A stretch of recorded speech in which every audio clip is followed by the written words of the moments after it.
காய்ச்சல் சளி அதோட தான் பயணித்து வர. வைரமுத்து கவிதை ஒன்று ஞாபகம் வருது. இருமலுக்கு என்ன இருமிக்கொண்டே தும்மலுக்கு மருந்து கொடுப்பவர் அப்படின்ட்டு. ஆரோக்கியத்தை பேசும்போது இருமிக்கிட்டே பேசுறவன்னு நினைக்க வேண்டாம். இது சென்னை முழுக்க மழையும் வெள்ளமும், அது தொடர்ந்து அதில் பல்வேறு குடும்ப நிகழ்வுகள், அதனால கொஞ்சம் சளி காய்ச்சலோட இருக்கிறேன். எதுக்காக மில்லட்டை கொண்டாடணும்? இன்டர்நேஷனல் இயர் ஆஃப் மில்லட்ஸ் 2023 இந்த வருடம் உலகம் முழுக்க பன்னாட்டு சிறுதானிய ஆண்டு அப்படின்னு கொண்டாடுறாங்க. எதுக்காக முதல்ல இந்த சிறுதானியத்தை கொண்டாடணும்? நமக்கு தெரியும் இன்டர்நேஷனல் இயர் நிறைய இருக்கு. இன்டர்நேஷனல் இயர் ஆஃப் ஒவ்வொரு வருஷமும் ஒரு இதுக்காக கொண்டாடுவாங்க. வருடத்தின் ஒவ்வொரு நாட்களையும் ஒரு தினத்தை நினைவு கூர்ந்து கொண்டாடுவாங்க. சிறுதானியத்தை கொண்டாடுவதற்கான காரணம் என்னவாக இருக்கும்? பல பேர் நம்ம எல்லாத்தையும் கேட்டோம் அப்படின்னா முதல் ஆன்சர் எல்லாம் என்ன சொல்லுவோம் அப்படின்னா, சிறுதானியம் ஹெல்தி சார், சிறுதானியத்தினால சர்க்கரை வியாதி கொஞ்சம் கட்டுப்படும், சிறுதானியத்தினால கொஞ்சம் கொழுப்பு ஏறாது ரத்தத்தில், சிறுதானியம் பல வகையில் இரும்பு சத்து புரதச்சத்துலாம் நல்லது. இந்த செய்தி இப்போ எல்லாருக்கும் பரவலாக தெரிஞ்சிருக்கிற செய்தி. அதனால எல்லாரும் நினைக்கிறது சிறுதானியத்தை கொண்டாடுவதற்கான காரணம் அப்படின்னா அது மனித உடலின் ஆரோக்கியத்திற்கு மிக பயனாக இருக்கிறது என்பதற்காக அப்படிம்பாங்க. அதுக்கு மட்டுமல்ல, அதுவும் தான் கண்டிப்பா அது ஆரோக்கியத்துக்கு நல்லதுங்கிறதுனால தான் இத்தனை பேர் கூடியிருக்கோம். இது பேசு பொருளாக இருக்கிறது.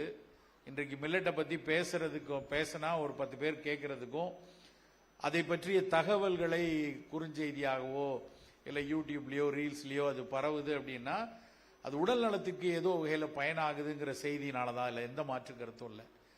ஆனா இன்டர்நேஷனல் இயர் ஆஃப் மில்லட்ஸ் அப்படின்னு கொண்டாடுறதுக்கு காரணம் அது மட்டும் இல்லை, அதை தாண்டிய ஒரு காரணம் இருக்கு.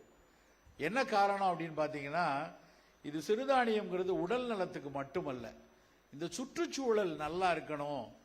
இந்த கோயம்புத்தூர் அதே மாதிரி ஒரு 25 வருஷத்துக்கு முன்னாடி இந்த கோயம்புத்தூர்ல வந்தவங்கள்ட்ட இன்னைக்கு யார்கிட்ட பேசினீங்கனாலும் அப்ப மாதிரி இல்லைங்க, அப்ப எப்படி இருக்கும் தெரியுமா கோயம்புத்தூர், இப்ப இல்லைங்க அப்படின்னு ஒரு வார்த்தை ஒரு அங்கலாய்ப்பு எல்லா கோயம்புத்தூர் வாசிகள் வீட்லயும் ஒரு 30 வருஷத்துக்கு முன்னாடி இந்த ஊர்ல வந்திருக்கிறவங்க எல்லாருக்கும் இருக்கும்.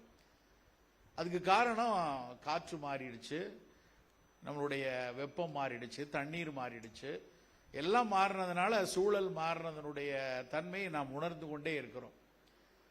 சென்னையில 43 சென்டிமீட்டர் கொட்டி தீக்குது மழை. ஏன் இப்படி 2 நாள்ல 3 நாள்ல இவ்வளவு பெரிய மழை? கடந்த ஒரு 100 வருஷத்துல இப்படி எத்தனை நாள் பெஞ்சிருக்கும் கணக்கு பாத்தீங்கன்னா 10 தடவை பெஞ்சிருக்கும்.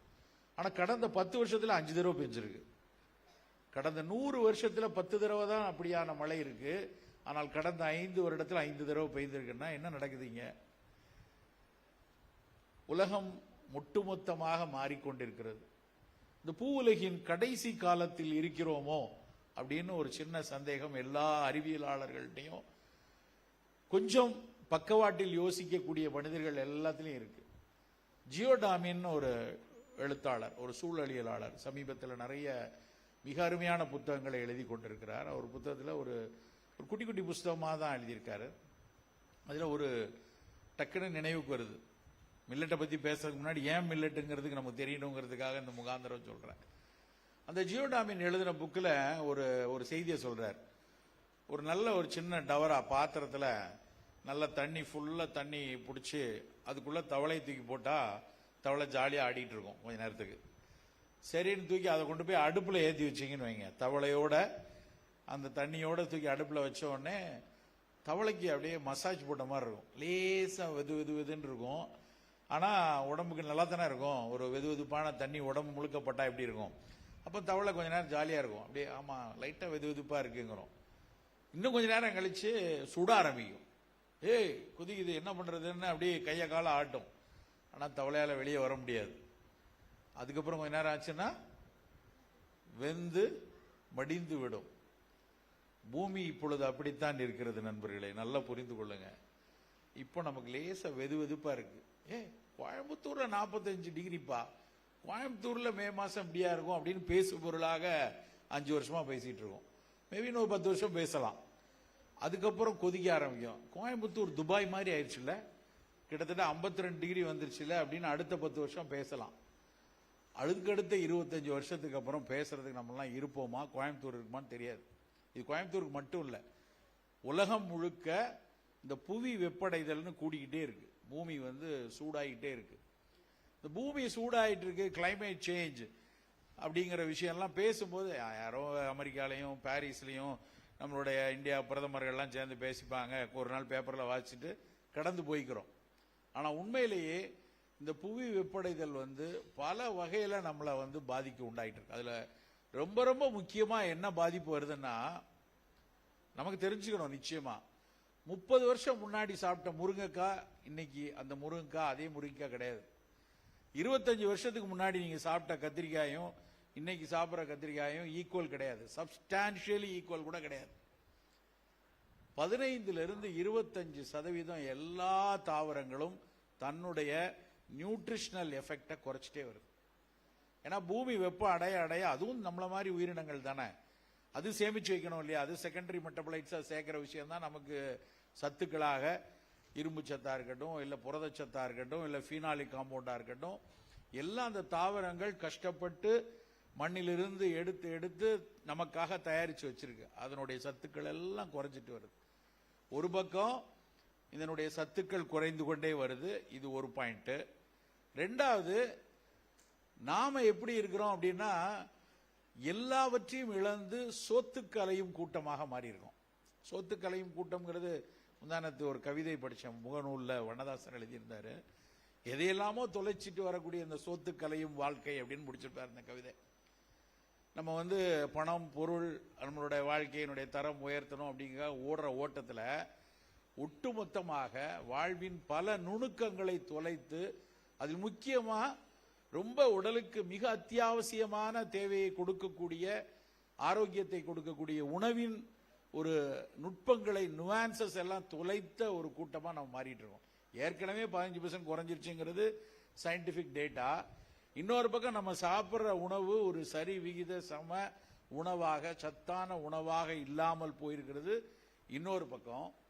மூணாவது என்ன நடக்குன்னா, முன்பெப்போதும் இல்லாத அளவுக்கு நோய் கூட்டம். ஒரு 10 வருஷத்துக்கு முன்னாடி யாராவது காய்ச்சலுக்கு பயந்துருப்போமா? 10 years பிஃபோர் நான்லாம் எனக்கு தெரிஞ்சு லீவ் லெட்டர்ல ஜாலியாக எழுதுறதுக்கு மட்டும்தான் as I am suffering from fever, I cannot able to attend the school அப்படின்னு ரொம்ப ஜாலியாக கையில் கொடுத்துட்டு போனோம். இப்போ யாராவது ஒருத்தங்க வீட்டில் போய் காய்ச்சல் அப்படின்னு சொல்லுங்க சார், 3 நாள் அவருக்கு காய்ச்சல்னா 2 சீட் தள்ளி உட்காந்துருவான். எதுக்கு போட்டு நமக்கு அவனுக்கு என்ன காய்ச்சல் தெரியல. புதுசா ஒரு கரோனாவாமேன்னு நேற்று ஒருத்தர் எனக்கு ஃபோன் பண்றாரு, சார் கேரளாவில் நிறைய புதுசாக வந்திருக்கான், யோ கொரோனாவோட தான் வாழணும்னு தான் சொல்லியாச்சு 2 வருஷம், அப்புறம் ஏன் ஃபோன் பண்றீங்க அப்படின்னா, இல்லை தெரிஞ்சுக்கலான்னு கேட்டேன். இப்போ வந்திருக்கிற ஃப்ளூ காய்ச்சலே புதுசு கிடையாது, பழசு கிடையாது. எல்லா ஃப்ளூ காய்ச்சலும் வேற ஃப்ளூ, பழைய ஃப்ளூ தான் H1N1 தான், ஆனால் வேரியண்ட் எல்லாம் மாறிடுச்சு. பழைய காய்ச்சல் வந்தால் 2 நாளைக்கு உடல் வலிக்கும், ஒரு 3 நாளைக்கு லேசாக சளி இருக்கும், 4 நாளைக்கு வேலைக்கு போயிடுவோம், ஒரு கஷாயமோ இல்லைன்னா ஏதோ ஒரு மாத்திரையை போட்டு போயிடுவோம். 15 நாட்கள் வருத்தி எடுக்குது. இப்போ 10 நாட்களாக இருமல் குறைய மாட்டேங்க, நான் உட்பட இருமி கூட தான் இருக்கேன், 5 நாளாக இருமிக்கிட்டே இருக்கிறேன். சளி இருக்கு. காய்ச்சல் போனதுக்கு அப்புறமும் ஒரு 10 நாளைக்கு 12 நாளைக்கு தொடர்ந்து சளியும் இருமலும் இருக்கு. என்ன ஆச்சு? வைரஸ் தன் இதை உருமாறி இருக்கு, கொஞ்சம் தன்னுடைய வடிவை உருமாத்தி இருக்கு. அதற்கேற்றாற்போல் உடல் போராடுகிறது உள்ள, எப்படியாவது இதை வெளியே தள்ளணும் அப்படிங்கிறதுக்காக நுரையீரலின் எதிர்ப்பாற்றல் மாறிக்கொண்டே இருக்கு. காய்ச்சல் ஒரு சாதாரண காய்ச்சல்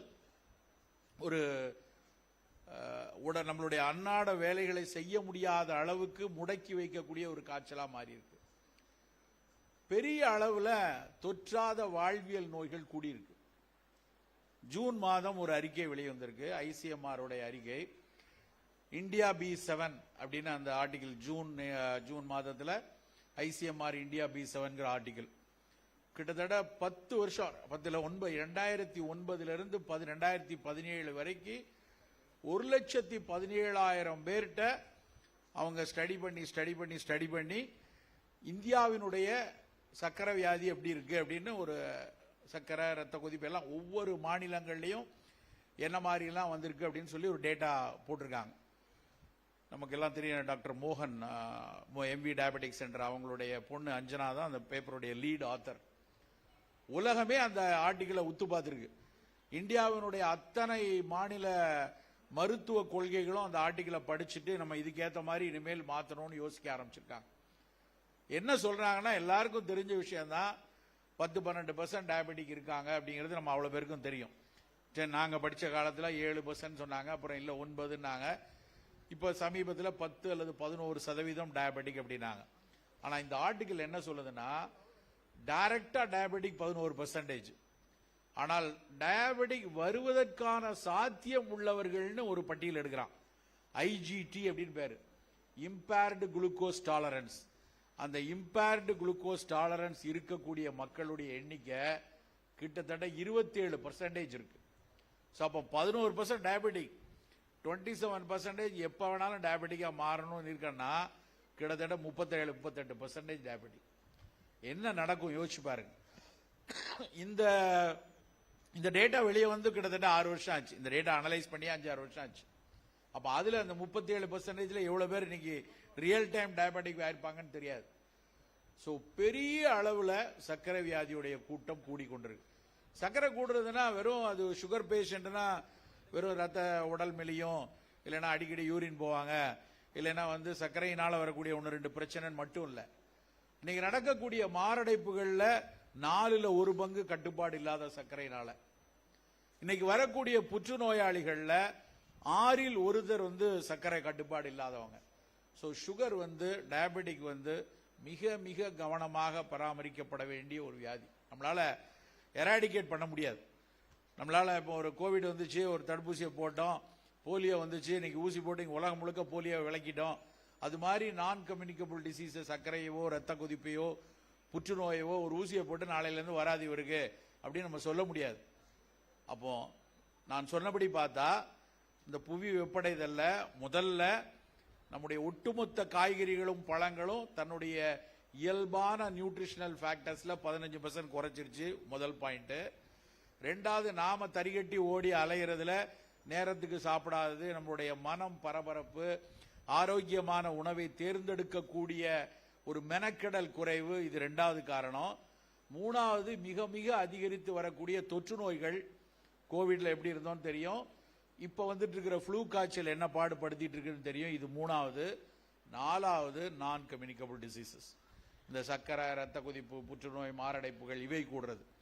இப்ப இது எல்லாத்தோட தான் நம்ம வாழ்ந்தாக வேண்டிய கட்டாயம் இருக்கு. இனிமேல் அடுத்து வரக்கூடிய தலைமுறை இதை எல்லாத்தையும் எதிர்கொள்ளக்கூடிய எதிர்பார்த்தலோட, இது எல்லாத்தையும் கடந்து மகிழ்ச்சியா வாழக்கூடிய ஒரு வாழ்க்கைக்கு தான் நம்ம வரணும். அப்ப அதற்கான தேர்வு நம்ம கையில இருக்கிற முதல் மெனக்கடல் அப்படிங்கிறது உணவு தான் நண்பர்களே.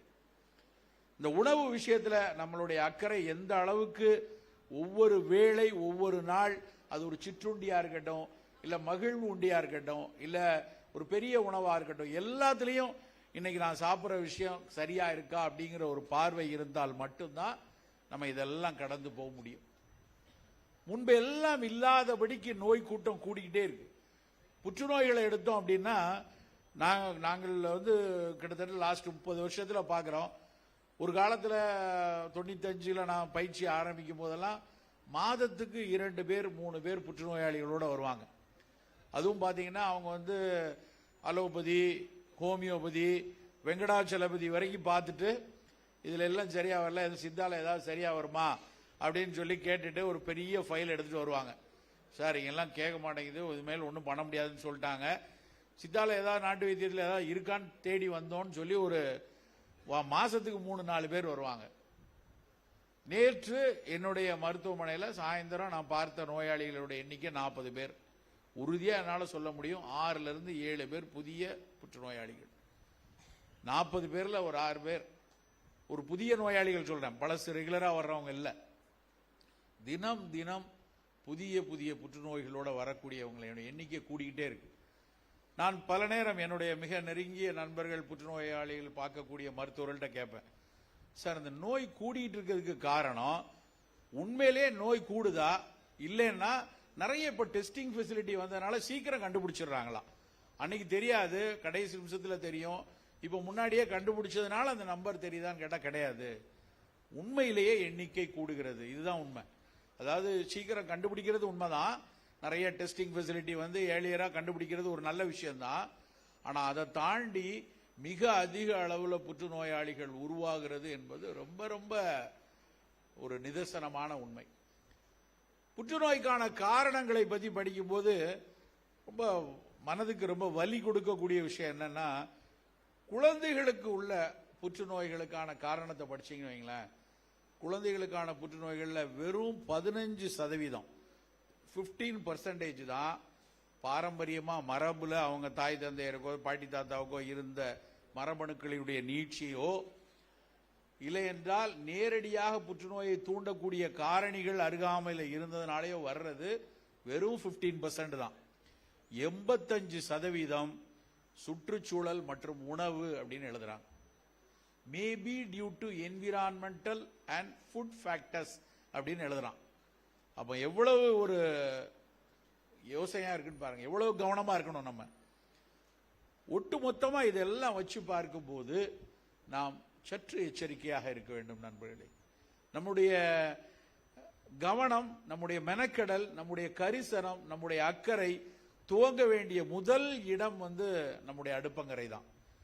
நான் அடிக்கடி சொல்வேன், நம் அடுப்பங்கரையில் கூடுதலாக செலவழிக்கக்கூடிய 20 நிமிடங்கள் நம் ஆயுட்காலத்தில் கூடுதலாக 20 வருடங்களை தரும்.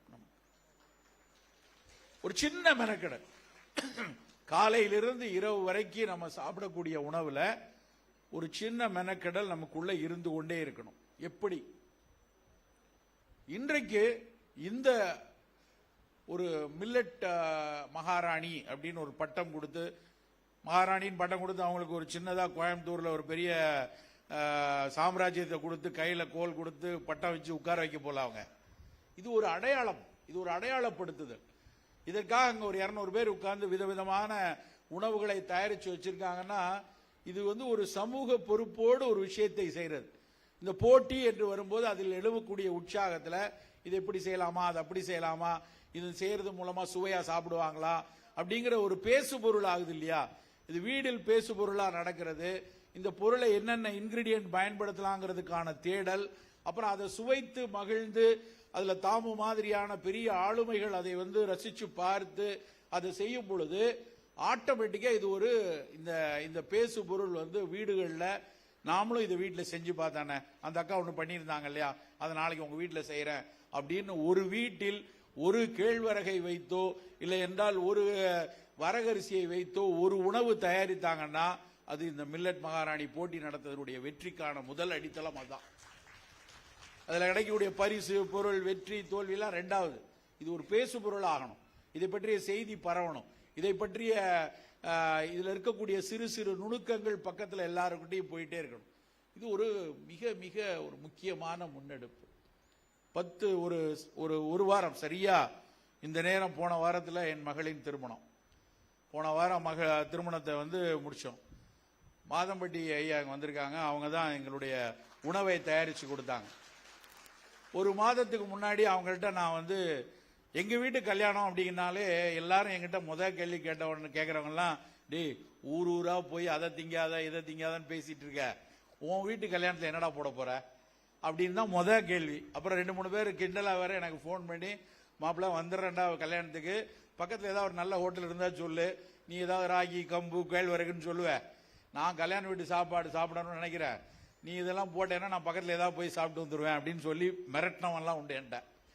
அப்போ நான் வந்து ரங்கராஜ் சார் தெரிஞ்சனால அவங்கள்ட்ட நிறைய நண்பர்கள் அவங்களை பரிந்துரைத்து அவங்கள்ட்ட போய் நான் பேசினேன். எனக்கு வந்து ரொம்ப ஒரு பெரிய விருந்து தயாரிக்கணும், ஆனா அந்த விருந்துல நான் தினம் தினம் போற்றி கும்பிட்டு பயசி அதோடய வாழ்ந்துட்டு இருக்கேன் 25 வருஷமா. அந்த சிறுதானியங்களும் பாரம்பரிய உணவுகளை வைத்து ஒரு விருந்து வைக்கணும். உண்மையிலேயே நான் சொல்றேன், எங்கள் திருமணத்தில் மிகப்பெரிய பேசுபொருளாக இருந்தது மாதம்பட்டியினுடைய ஒரு விருந்து.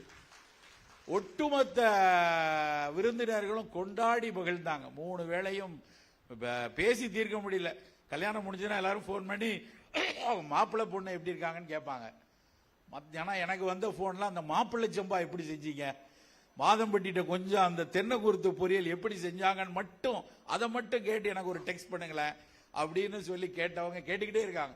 இன்னைக்கு காலையில் இங்க வந்து உட்காரும் போது கூட எனக்கு வந்து அந்த சாப்பாடை பற்றி ஒரு நண்பர் ஃபோன் பண்ணது உண்டு. அந்த அளவுக்கு அந்த உணவை கொண்டு எதுக்கு நான் இது ஒரு அடையாளப்படுத்துதல். ஒரு விருந்தில் ஒரு விருந்தை ஒரு மருந்தா உள்ள உணவுகளை வைத்து ஒரு விருந்து படைக்க முடியும் அப்படின்னு காட்டணும்னு 4000 பேருக்கு செய்ய முடியும் என்று மாதம்பட்டி அவங்க மிகச் சிறப்பாக செய்தார்கள். அவர்களுக்கு இந்த மேடையில் ஒரு நன்றியை தெரிவித்துக் கொள்கிறேன். ஏன் சொல்றேன்னா, எதுக்கு இந்த முன்னெடுப்புகள்? ஒரு இந்த மில்லட்டை வச்சு ஏன் செய்யணும்? மில்லட்ல என்ன அப்படி இருக்கு நம்ம தெரிந்து கொள்ளணும். அரிசி கோதுமை ஒரு ஸ்டேபிள் ஃபுட்டா கலந்த 100 வருஷமா இருக்கு. கிட்டத்தட்ட 70-80 வருஷமா அரிசியும் கோதுமையும் இருக்கு. மிகச்சிறந்த தானியம். அரிசியை குறை சொல்லக்கூடாது. அரிசி ஒரு மிகச்சிறந்த தானியம். கோதுமை அது மாதிரி மிகச்சிறந்த தானியம், சந்தேகம் இல்லை. ஆனா என்ன நடந்துருச்சு அப்படின்னா, நம் வசதிக்காக அந்த அரிசியை பாடாப்படுத்திட்டோம். அதுல இருக்கக்கூடிய நல்ல விஷயங்களை எல்லாம் தூக்கி போட்டுட்டு வெள்ளை வெளியேர்னு ஒரு குளுக்கோஸ் குப்பிகளாக அரிசியை மாத்தினதுதான் நம்மளுடைய தப்பு. 1,60,000 அரிசி வகைகள் இந்த ஊர்ல இருந்திருக்கு. 1-2 கிடையாது. 1,60,000 அரிசி ரகங்கள் இங்க பூரி ஜெகநாதர் ஆலயத்துல ஒரு நாளைக்கு அருகாமையில விளையிற அரிசியை வச்சுதான் அந்த கோயிலுக்கு பிரசாதம் பண்ணுவாங்களாம். 365 நாளும் 365 டிஃபரெண்ட் ரைஸ் வெரைட்டி வச்சு அங்க அந்த கோயில்ல கொடுப்பாங்க. அப்ப அவ்வளவு வெரைட்டி அதுக்குள்ளே இருந்தது. மறைந்த நெல் ஜெயராமன், நம்ம ஊர்ல நெல் ஜெயராமன் வந்து அவர் மட்டும் 174 வகையான அரிசிகளை அதனோட ஜெர்ம்பிளாசத்தை இங்க இருக்கிற அக்ரிகல்ச்சர் யூனிவர்சிட்டி அவர் கொடுத்திருக்காரு. 174 வெரைட்டி. அவ்வளவு பாரம்பரிய அரிசி. ஒரு அரிசிக்கும் ஒரு குணத்தை சித்த மருத்துவத்தில் நாங்க படிப்போம். குள்ளக்கார் அரிசி, குளியடிச்சான் சம்பா, காட்டு யானம், கருப்பு கவுனி, தூய மல்லி சம்பா, மாப்பிள்ளை சம்பா, ஒன்றுக்கும் ஒரு மருத்துவ குணம். ஒரு பிரசவம் ஆக போது ஒரு பெண்ணுக்கு நல்ல வயிற்றுல குழந்தையோட இருக்கா, அவருக்கு குள்ளக்கார அரிசியை கொடுங்க. பால் ஊட்டிட்டு இருக்கா, அவங்களுக்கு குளியடிச்சான் சம்பா கொடுங்க. பையன் ரொம்ப மெலிஞ்சு ஆள் ஒல்லியா இருக்கிறான், அவனுக்கு மாப்பிள்ளை சம்பா கொடுங்க. இருமல் சளின்னு எப்போ இருக்கு, கருங்குருவை அரிசி கொடுங்க. இப்படி ஒன்னொரு நோய்க்கும் ஒரு அரிசி இனத்தை நம் மரபு வந்து சொல்லியிருக்கு. அதே மாதிரி ஒட்டுமொத்தமா வழக்குழிந்த விஷயம் வந்து கடந்த காலங்களில் இந்த சிறுதானியங்களை கிட்டத்தட்ட ஒரு 1960களுக்கு முன்னாடி அன்னாடம் சாப்பிட்ட விஷயமா இருந்தது. 60களுக்கு அப்புறம் மெல்ல மெல்ல மெல்ல வழக்குழிஞ்சு போயிருச்சு. இந்த திணை அரிசியை வந்து நான் பல மேடைகளையும் சொல்லியிருக்கேன், இங்கேயும் சில பேர் இருப்பாங்க தெரிஞ்சுக்கலாம். நான் வந்து ஒரு முதல்ல எனக்கு உணவுல சித்த மருத்துவம் உணவே மருந்துன்னு பேசினால உணவுல அடிப்படையில் ஒரு இன்ட்ரெஸ்ட் இருந்தது. முதல்ல ஒரு உணவு நிறுவனத்தில் நான் வேலை செஞ்சேன். அந்த நிறுவனத்தினுடைய ஆராய்ச்சி பிரிவில் இருந்தேன்னா, அப்ப நாங்க வந்து ஒரு லோ கிளைசிமிக் உணவுகளை தயாரிக்கணும் அப்படின்னு நாங்க வேலை செஞ்சு கொண்டிருந்த நேரம், நிறைய அவங்க அரிசியை வைத்து மிகப்பெரிய அளவில் எக்ஸ்போர்ட் பண்ணிட்டு இருந்தவங்க. நிறைய புரோக்கன் ரைஸ் வரும். இந்த உடைந்த அரிசியை ஏதாவது செய்ய முடியுமா? ஏன்னா 1 கிலோ அரிசி நார்மல் அரிசி அப்ப 20 ரூபாய்க்கு வித்துச்சுன்னா புரோக்கன் ரைஸ் வந்து 3 ரூபா 4 ரூபாய்க்கு தான் எடுப்பாங்க. அப்ப அதுக்கு அதை என்னமாவது வேல்யூ ஆட் பண்ணணும்னு நினைச்சு ஆரம்பிச்சோம். அந்த நேரத்தில் தேடும் பொழுது இதை பத்தியே யோசனை, இதை பத்தியே பேசும்போது ப்ரொஃபசர் மல்லேஷின்னு சொல்லி மத்திய உணவு ஆராய்ச்சி நிறுவனத்தில் இதுல மைசூர்ல அவர் இருக்காரு. நாங்க அதுக்கு ஒரு ஆராய்ச்சிக்காக போயிருக்கோம். அப்போ நான் சொல்லும் போது அவர் தான் முதல்ல என்கிட்ட ஒரு தானியத்தை இப்படி கையில் எழுதி காட்டுறாரு. இது என்ன தானியம் தெரியுதா அப்படின்னு. நான் வந்து அதை பார்த்துட்டு சிறுதானியம் தெரியுது, என்னன்னு தெரியல. இது நடந்தது 99 2000 கையை எடுத்து காமிச்சு, இதுதான்ப்பா திணை அரிசி. திணை அரிசிங்கிறது நான் பார்த்த உடனே இதுல என்ன வித்தியாசம் தெரியுது அப்படின்னா, கொஞ்சம் கோல்டன் எல்லோ கலர்ல இருக்க. அந்த கோல்டன் எல்லோ கலர்ல ஏன் இருக்கு தெரியுமா அப்படின்னா, தெரியல. அதுல பீட்டா கரோட்டீன்ஸ் இருக்கு. பீட்டா கரோட்டீன் அப்படின்னா நம்ம பப்பாளியில முருங்கைக்கீரையில இருக்கக்கூடிய கண்களுக்கு நல்லது செய்யக்கூடிய சத்து தான் அந்த பீட்டா கரோட்டீன். இது இவ்வளவு இருக்கு இந்த சிறுதானியத்துல. உங்க ஊர்ல உள்ள சிறுதானியத்துல உங்க ஊர்ல மிகச்சிறப்பு இந்த திணை அரிசி. ஆனா இதை யாரும் யோசிக்க மாட்டாம விட்டமின் ஏ மாத்திரை வாங்கி சாப்பிட்டுக்கிட்டு விட்டமின் ஏக்கு பின்னாடி அலைஞ்சிருக்கும், அதுல அவ்வளவு சத்து இருக்கு அப்படின்னாரு. அப்போ அந்த திணை அரிசியை எடுத்து ஆராய்ச்சி பண்ணி பார்த்தா அதுல வந்து நம்ம அரிசியில சாதாரணமா 8% 9% புரதம் இருக்கும். திணை அரிசியில 12% புரதம். அவ்வளவு சத்து அந்த திணையில மட்டும் இருக்கு. அது இல்லாம கண்ணுக்கு நல்லது.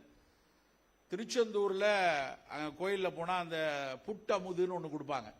அந்த புட்டமுது வந்து திணை அரிசியில, அந்த காலத்துல திணை அரிசியும் தேனும் சேர்த்தா அன்னைக்கு கொடுத்தாங்க.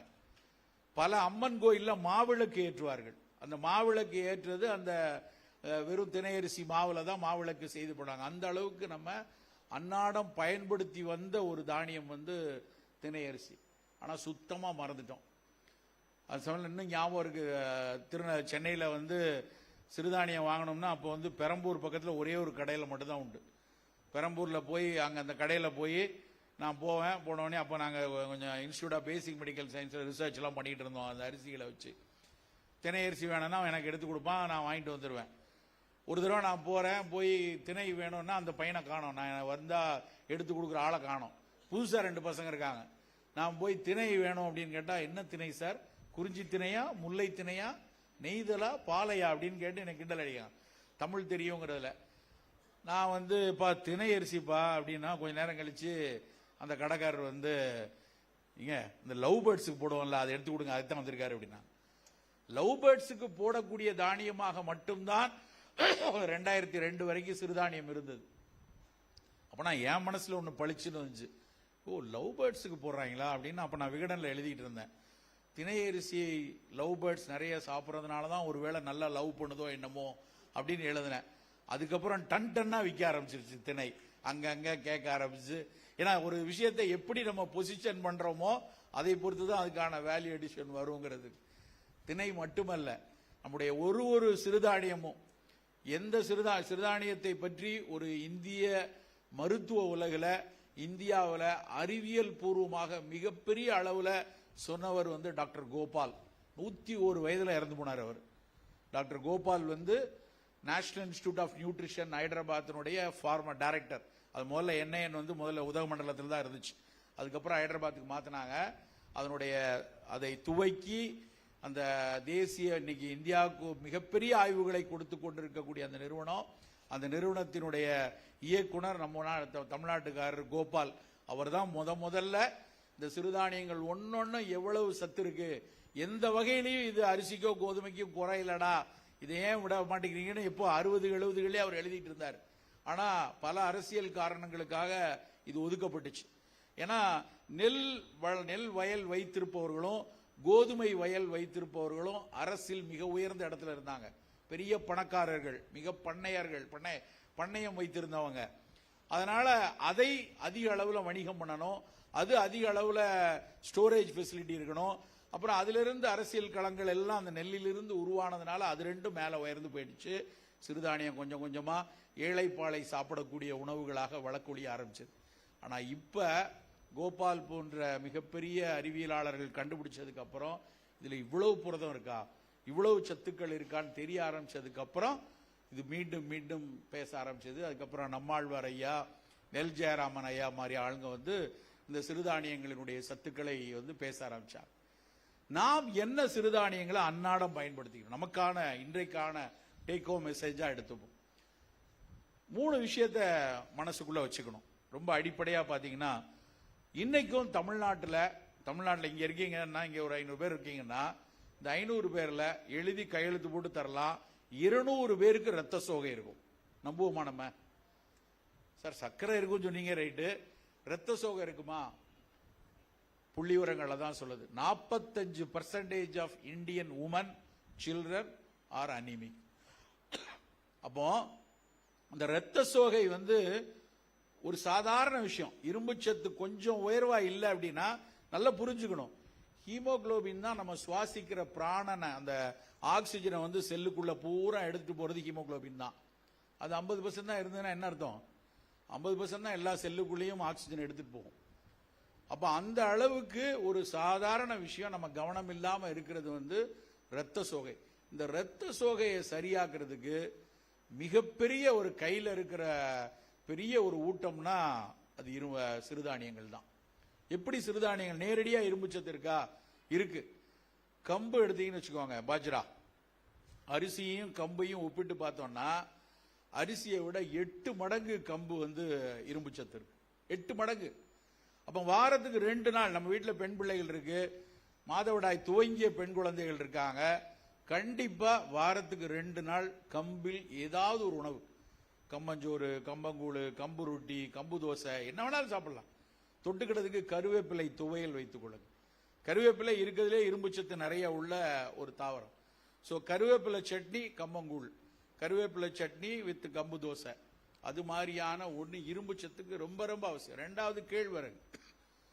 கேழ்வரகு அதே மாதிரி இரும்பு சத்து அதிகம், கால்சியமும் அதிகம். 3 விஷயங்கள் சொன்னேன் இல்லையா? சிறுதானியங்கள்ல ரொம்ப மேஜரா எடுத்தீங்கன்னா, ஃபர்ஸ்ட் அயன், 2வது புரோட்டீன், 3வது இது அத்தனையும் லோ கிளைசிமிக், சர்க்கரையை வேகமா உடம்புக்குள்ள சேர்க்காது. இந்த 3 இன்னைக்கு ரொம்ப ரொம்ப முக்கியமான அவசியம். இன்னையோட ஒட்டுமொத்த உணவு திட்டத்தில் நம்மளுடைய எல்லா உணவுகள், காலை மதியம் சிற்றுண்டி எது எடுத்தாலும் இந்த 3 இருக்கான்னு பார்க்கணும். கோல்கேட் பேஸ்ல உப்பு இருக்கான்னு பார்க்குற மாதிரி நம்ம சாப்பாட்டில் இந்த 3 இருக்கான்னு பார்க்கணும். அது என்ன 3ன்னா, ஒன்று இரும்புச்சத்து இருக்கா. இரும்புச்சத்து ஒரு நாளைக்கு நம்ம சாப்பிட்ற சாப்பாட்டில் இல்லைன்னா அயன் ஏறவே ஏறாது. எவ்வளோ மாத்திரைகள் போட்டாலும் அந்த நேரத்துக்கு ஏறும், திரும்ப இறங்கிடும். ஸோ தினசரி உணவுகளில் இரும்புச்சத்து உள்ளது. ஒன்று கம்பு, இன்னொன்று கேழ்வரகு. 2வது, எல்லா சிறுதானியங்களும் ஒரு 11% 12%, சில தானியங்கள்ல 9% இருக்கு. இப்போ கம்புல, ராகில எல்லாம் 12% புரதச்சத்து இருக்கு. பொதுவாகவே நம்ம இந்தியர்கள், தமிழர்கள் புரதம் எடுத்துக்கொள்றது ரொம்ப ரொம்ப குறைவு. நம்முடைய வெளிநாட்டுக்காரங்க எடுக்கிற அளவுக்கு நம்ம புரதம் எடுக்கிறது இல்லை. அதுவும் வெஜிடேரியனா இருக்கும்னு வச்சுக்கோங்க, ரொம்ப ரொம்ப குறைவு. வெஜிடேரியன்ல ஆக்சுவலா நம்ம எல்லாம் வெஜிடேரியன் சொல்றா கூட பல பேர் சோத்தேரியனா தான் இருப்பான். சோறு தான் நிறைய இருக்கும். வெஜிடேரியனா வெஜிடபிள் நிறைய இருக்கணும், தட்டு நிறைய காய்கறி இருக்கணும், கொஞ்சோல சோறு வச்சு அது வெஜிடேரியன் சொல்லலாம், நியாயம் இருக்கு. ஆனா தட்டு நிறைய சோறை வச்சு கொஞ்சம் போல காய வச்சிருந்தோம்னா அதுல காய்கறியினுடைய பயன் கிடைக்காது.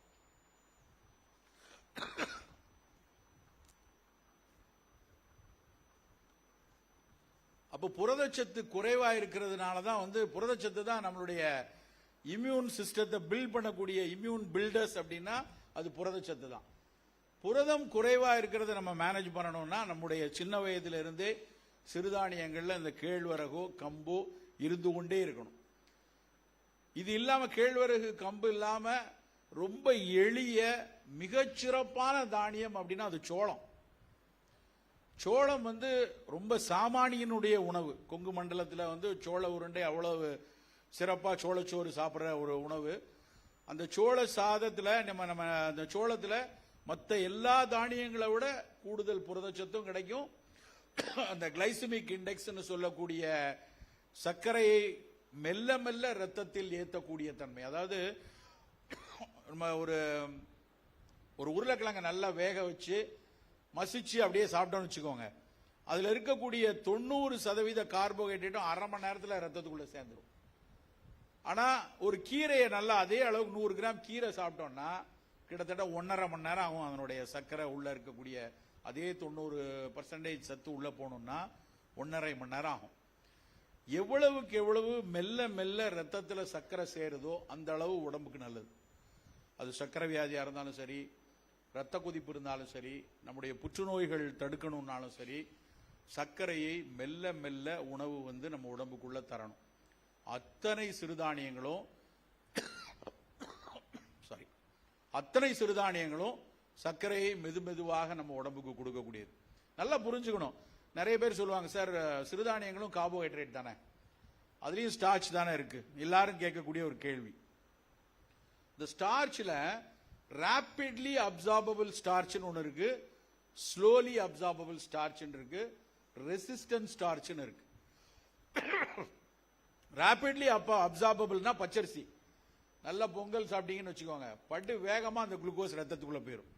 அதனாலதான் பச்சரிசி வேண்டாம் வேண்டாம், வெள்ளை வெளியேன்னு இருக்கிற பச்சரிசியில சாப்பிட்டீங்கன்னா சுகர் வேகமா மேலே ஏறும். அதுல பொங்கல் செஞ்சு கொஞ்சம் போல ஒரு கைப்பிடி சாப்பிட்டா பரவாயில்ல.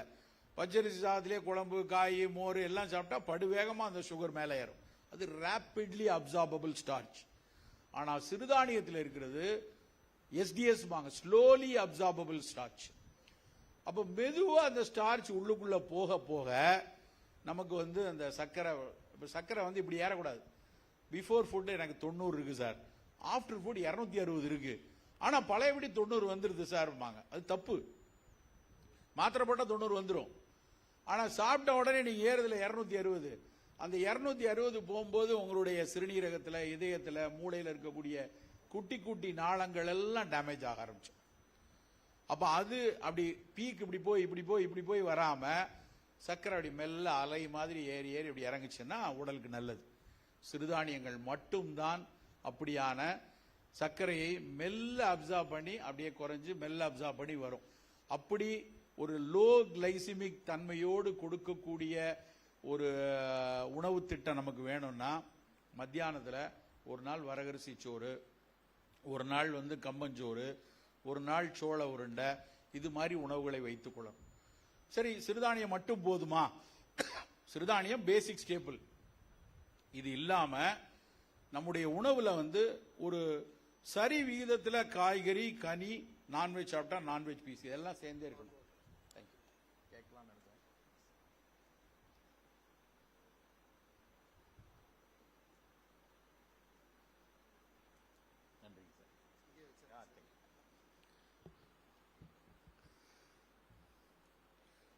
சிறுதானியங்களோட சேர்ந்து நம்ம சரி விகிதத்தில் காய்கறி, கனி, புலால் இந்த மூணுமே நமக்கு சேர்ந்து கூடவே இருந்துட்டு இருக்கும்.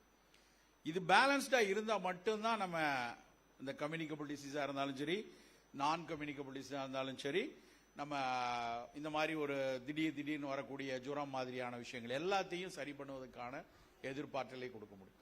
எப்படி வைத்துக் கொள்ளலாம்? ஒரு நாள் திட்டத்தை எப்படி வைத்துக் கொள்ளலாம்? நம்முடைய உணவு திட்டத்தை மட்டும் ஒரு ஒன் டே எப்படி இருக்கலாம் அப்படிங்கறது மட்டும் சொல்லிவிட்டு விடைபெறலாம் நினைக்கிறேன். முதல் விஷயம், காலையில சாப்பிடக்கூடிய பானம். அது இனிமேல்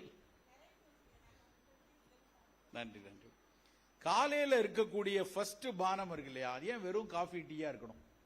முதல் கேள்வி அதுதான். நம்ம பழகிட்டோம், திரும்ப காஃபி, டீ இதை தவிர தெரியாது. சில பேர் இல்ல நான் போன்விட்டா சாப்பிடுறேன், நான் காம்ப்ளான் சாப்பிடுறேன், சிறுசா நான் அதை சாப்பிட்டா பெரிய ஆள் நினைச்சுக்கிட்டு பேசிட்டு இருக்காங்க. காலை பானம்ங்கிறது இனிமேல் ஒரு இண்டிவிஜுவலைஸ்டு புரோட்டோகால்ல இருக்கணும்.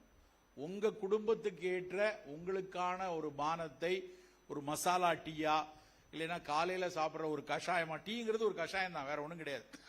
தேநீர் எப்படி வந்துச்சு?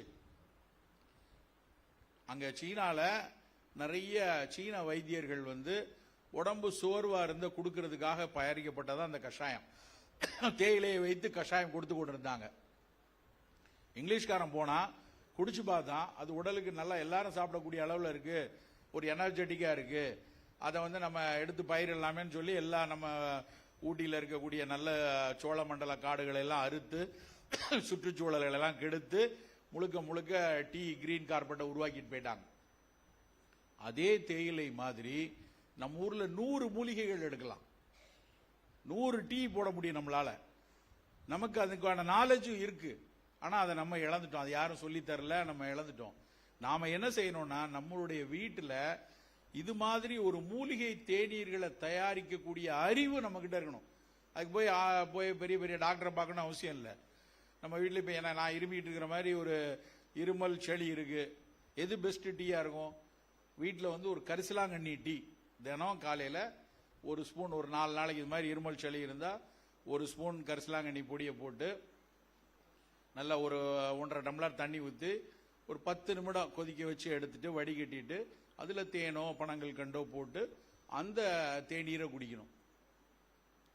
இருமும் போது சளி வெளியே துப்புறோம் இல்லையா, அந்த துப்புற சளி திக்கா இருந்ததுன்னா காக்கா தூக்கிட்டு போயிருமா. அந்த அளவுக்கு அதுல புரதம் இருக்கு. இருமி வெளியே வர்ற சளி பூரா மியூசின் அப்படிங்கிற புரதம் தான்.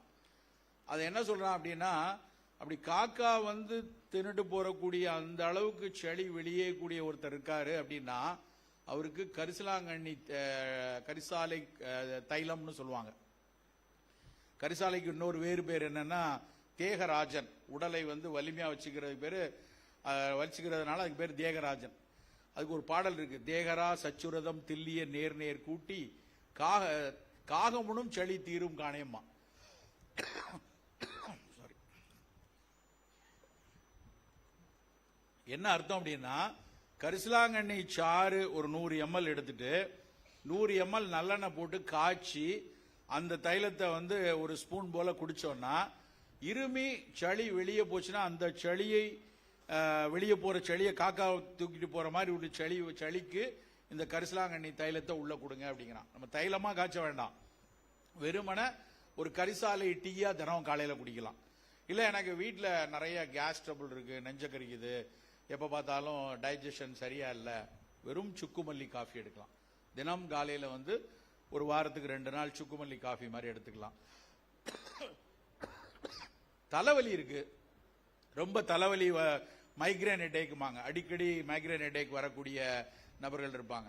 அவங்க வந்து வெறுமன இஞ்சி தேன், இஞ்சியை மேல் தோலை சீவிட்டு சின்ன சின்னதா கட் பண்ணி தேன்ல போட்டு வச்சுக்கிட்டு ஒரு 2 துண்டு அந்த இஞ்சியை வந்து காலையில உணவு, காலையில ஃபர்ஸ்ட் பானமா அதை முதல்ல எடுத்துக்கொள்ளலாம்.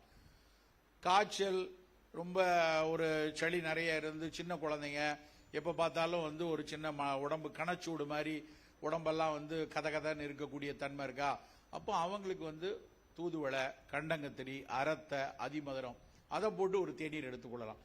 இப்ப இந்த பொருட்களை எல்லாம் வந்து ரொம்ப ஏதோ கொல்லிமலையில ஏறணும் இல்ல மலையில போய் போனா அவசியம் கிடையாது. எல்லாம் வீடுகள்ல நிலங்கள்ல கிடைக்கக்கூடியது. நம்ம போய் எல்லாத்தையுமே அமேசான்ல ஆர்டர் போட்டா வீட்டுக்கு வருமானு நினைக்க கூடாது. நம்ம கொஞ்சம் மெனக்கிடணும். எங்க கரிசலாங்கண்ணி கிடைக்கும், எங்க நெல்லிக்காய் கிடைக்கும், எங்க சுக்குமல்லி கிடைக்கும், எங்க இஞ்சி எல்லாம் வச்சுக்கணும். இதே சக்கரை வியாதி வீட்டில் வந்து கண்டிப்பா இந்த இதுலயே ஒரு 25% சக்கரை வியாதி உறுதியா இருக்கும். பெஸ்ட் டீ வந்து ஆவாரை டீ. ஆவாரை பூத்திருக்க சாவாரை கண்டதுண்டோன்னு சித்த மருத்துவம் சொல்லுது. அந்த ஆவாரம் பூ தினம் காலையில ஒரு 10 பூ இருந்ததுன்னா 10 பூ போட்டு, இல்ல ஆவாரையினுடைய சமூலம்னு சொல்லுவோம். ஆவாரை பூ மட்டும் இல்ல, ஆவாரையுடைய வேர்பட்ட இலை எல்லாமே சர்க்கரையை கட்டுப்படுத்தக்கூடியது. அப்ப அந்த ஆவார பொடியை ஒரு டீ மாதிரி போட்டு அதை எடுத்துக்கொள்ளலாம். கொய்யா இலை இன்றைக்கு நிறைய பரவலாக பயன்படுத்திட்டு வரக்கூடியதுல கொய்யா இலையை டீ போட்டு குடிக்கலாம். ரொம்ப பார்த்தாலும் டென்ஷனா இருக்கிறாங்க, மனப்பதட்டத்தோட இருக்கிறாங்க, ஐபிஎஸ் சொல்லுவாங்க, இரிட்டபிள் பவல் இருக்கு, இந்த மாதிரி நோயாளிகளா அவர்கள் செய்ய வேண்டியது பாத்தீங்கன்னா வில்வ இலை ஒரு 5 இலையை அதை வந்து டீயா போடாம ஊறல் குடிநீர்பாங்க, 4 வில்வ இலையை போட்டு தண்ணி ஊத்தி வச்சிடுறது. மறுநாள் காலையில அந்த தண்ணியை எடுத்து குடிக்கணும்.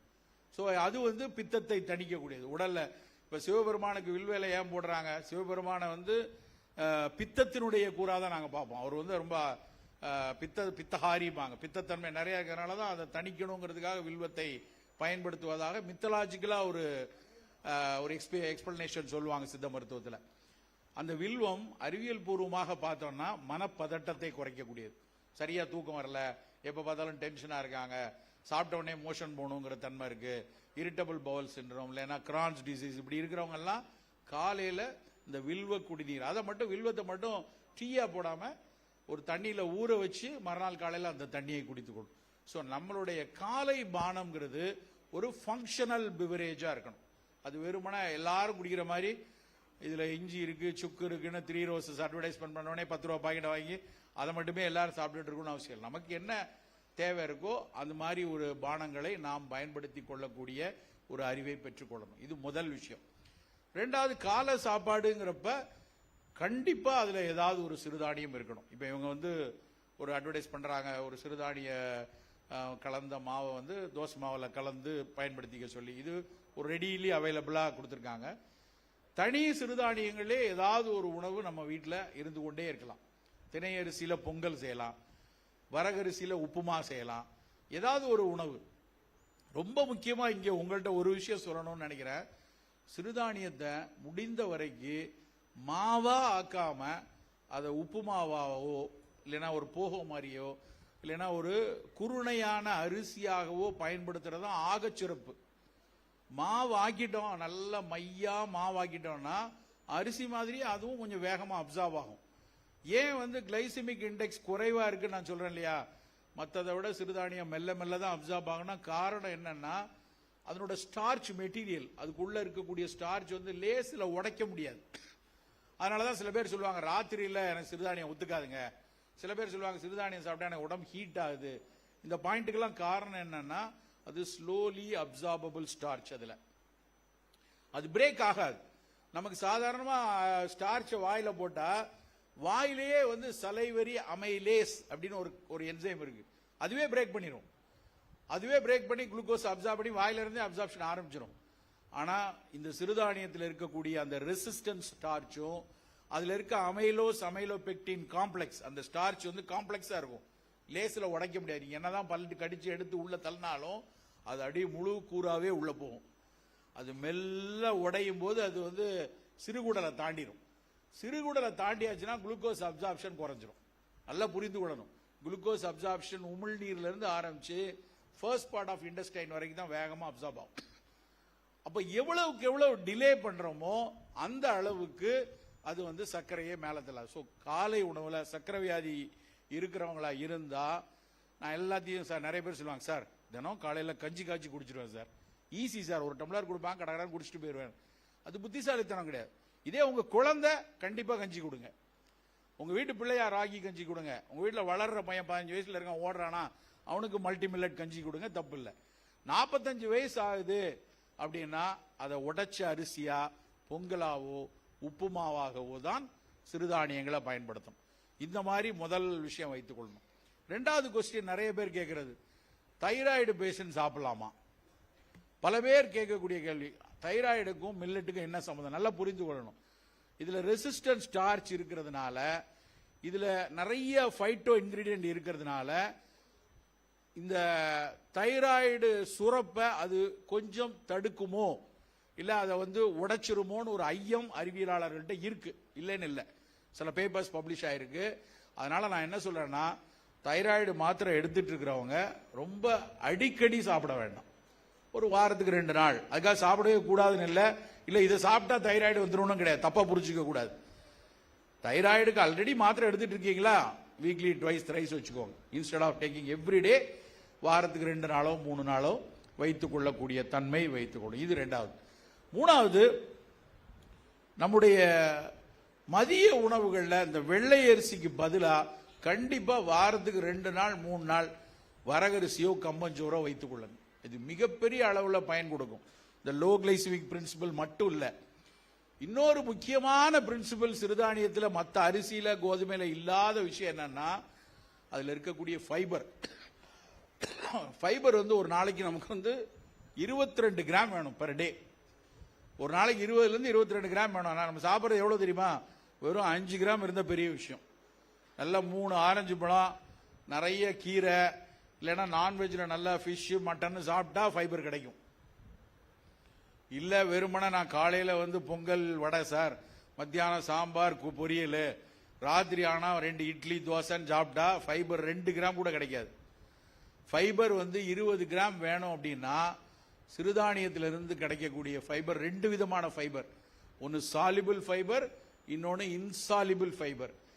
அதாவது கரையக்கூடிய நார், கரையாத நார். இதுல கரையக்கூடிய நார் இருக்கு இல்லையா, அது இதய நோய்களுக்கு நல்லது, ரத்தத்தில் இருக்க கொழுப்பை குறைக்கும்.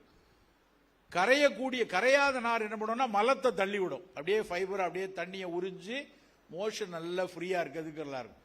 பல வயோதிகத்தில் இருக்கிறவங்க, 50 வயதுக்கு மேல இருக்கிறவங்க பல பேருக்கு மிகப்பெரிய சிக்கல் மலச்சிக்கல் தான். சார் ஒரு நாள் காலையில் எந்திரிச்சு ஃப்ரீயா போயிருச்சுன்னா அது மாதிரி உண்டா அப்படிப்பாங்க. அவ்வளவு பேர் பேஷண்ட்ஸ் இருக்காங்க மலச்சிக்கலுக்காக அவதிப்படுறவங்க. அப்ப சிறுதானியத்தை மதிய உணவுல கம்பஞ்சோரோ வரகரிசியோ ஏதாவது ஒரு ஃபார்ம்ல சேர்ந்தா அந்த ஃபைபர் நிறைய கிடைக்கும். அதையும் தாண்டி நமக்கான முக்கியமான ஃபைபர் இருக்க இடம் வந்து வெந்தயம். வெந்தயம் வந்து இருக்கிற தானியங்கள் அரிசிகள் இந்த ஸ்பைசஸ் வகைகள்லயே அதிக ஃபைபர் உள்ளது வெந்தயம். அதனாலதான் திரும்ப திரும்ப எல்லார்ட்டையும் சொல்றது, வெந்தயத்தை நேரடியா சேருங்க, இல்ல வறுத்து பொடி பண்ணி வச்சு அதை ஒரு ஸ்பூன், ஒரு ஸ்பூன்னா 5 கிராம் 5 கிராம் ஃபைபர் வந்து ரெகுலரா மத்தியானமோ காலையிலேயே எடுத்துக்கொள்ளுங்க. நிறைய பேர் கேட்பாங்க, வெந்தயத்தை நான் தண்ணியில ஊற வச்சு காலையில சாப்பிட்றேன். தண்ணியில ஊற வச்சு காலையில சாப்பிட்றது குளிர்ச்சியை உண்டாக்கும். ஆனா நல்லா புரிந்து கொள்ளணும், வெந்தயத்தை தண்ணியில ஊற வச்சா அதுல இருக்கக்கூடிய கரையும் நார் கரைஞ்சிரும். அதுல அப்புறம் தண்ணியை தூர ஊத்திட்டீங்கன்னா அந்த ஃபைபர் வீணாயிரும்.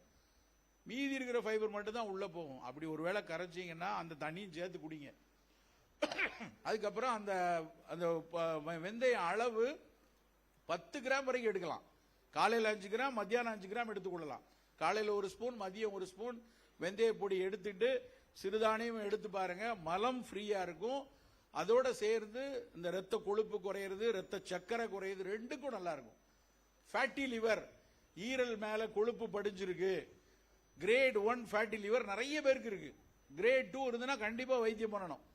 கிரேட் 2க்கு மேல இருந்ததுன்னா, ஒருவேளை ட்ரைகிளிசரைட் கூட இருந்ததுன்னா நாளைக்கு இதய நோய்களோ வேற நோய்களோ இல்ல ஈரல் சார்ந்த நோய்களோ, நான் ஆல்கஹாலிக் ஃபேட்டி லிவர் டிசீஸ்னு ஒரு பெரிய கேட்டகரியே உருவாயிட்டு இருக்கு. மது அருந்த மாட்டாங்க, ஆனா கொஞ்ச நாள் கழிச்சு வெறுமன நம்மளுடைய ஈரலுடைய பயன், அந்த கொழுப்பு படிஞ்சு கொழுப்பு அதனுடைய அந்த ஈரலுடைய வேலை திறன் குறைஞ்சிரும். அவர்கள் எல்லாம் செய்ய வேண்டியது அந்த ஃபைபர் ரிச் ஃபுட் வேணும். அதுக்கு சிறுதானியமும் கூடவே சேர்ந்து வெந்தயமும் எடுத்துக்கொள்ளணும். இப்ப நான் இவ்வளவு பேசுற விஷயங்கள் இது எதுவும் ப்ரீச்சிங் கிடையாது. தயவு செய்து ஏதோ நான் அருளாசி கொடுக்குற மாதிரி பேச நினைக்க வேண்டாம். நேஷனல் இன்ஸ்டிடியூட் ஆஃப் நியூட்ரிஷன் ஒரு புஸ்தகம் போட்டிருக்கான். நான் பேசின அத்தனை விஷயம் அதுல இருக்கு. 2 புத்தகம், ஒன்னு இந்தியன் நியூட்ரிஷன் ஃபுட்ஸ் இருக்கு, 35 ரூபாய் 40 ரூபாய், ரூபா கூட இல்ல, பிடிஎஃப் நீங்க டவுன்லோட் பண்ணிக்கலாம். போய் National institute of Nutrition NIN சைட்ல போயிட்டு மில்லட்டை பத்தின புக்கை டவுன்லோட் பண்ணீங்கன்னா இவ்வளவு செய்தியும் இருக்கு. அதனால இதை நம்ம ஒரு அலட்சியமா எடுத்துட்டு ஒரு நாள் எனக்கு என்ன சில நேரத்தில் வருத்தமா இருக்கும்னா, நிறைய பேர் இதை பத்தி பேசுறாங்க, நிறைய பேர் இதை பத்தி அங்கங்க பேசிட்டு அங்கங்க இதை பத்தி சொல்றாங்களே ஒழிய, எத்தனை வீடுகள்ல வாரத்துக்கு குறைந்தபட்சம் 3 நாட்களாவது சிறுதானியம் பயன்படுத்துறோம்னு பார்த்தா ரொம்ப கம்மி.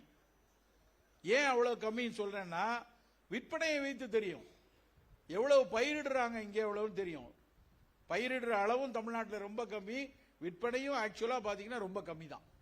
அப்ப அது கூடணும்னா நம்ம பயன்படுத்தணும். நம்ம ஒன்றும் வியாபாரத்துக்காக இல்லை, நம்ம உடல் நலத்துக்காக, நம்ம சுற்றுச்சூழலுக்காக, நம்மளுடைய அக்கறைக்காக நாம் எடுத்துக்கொள்ள வேண்டும்.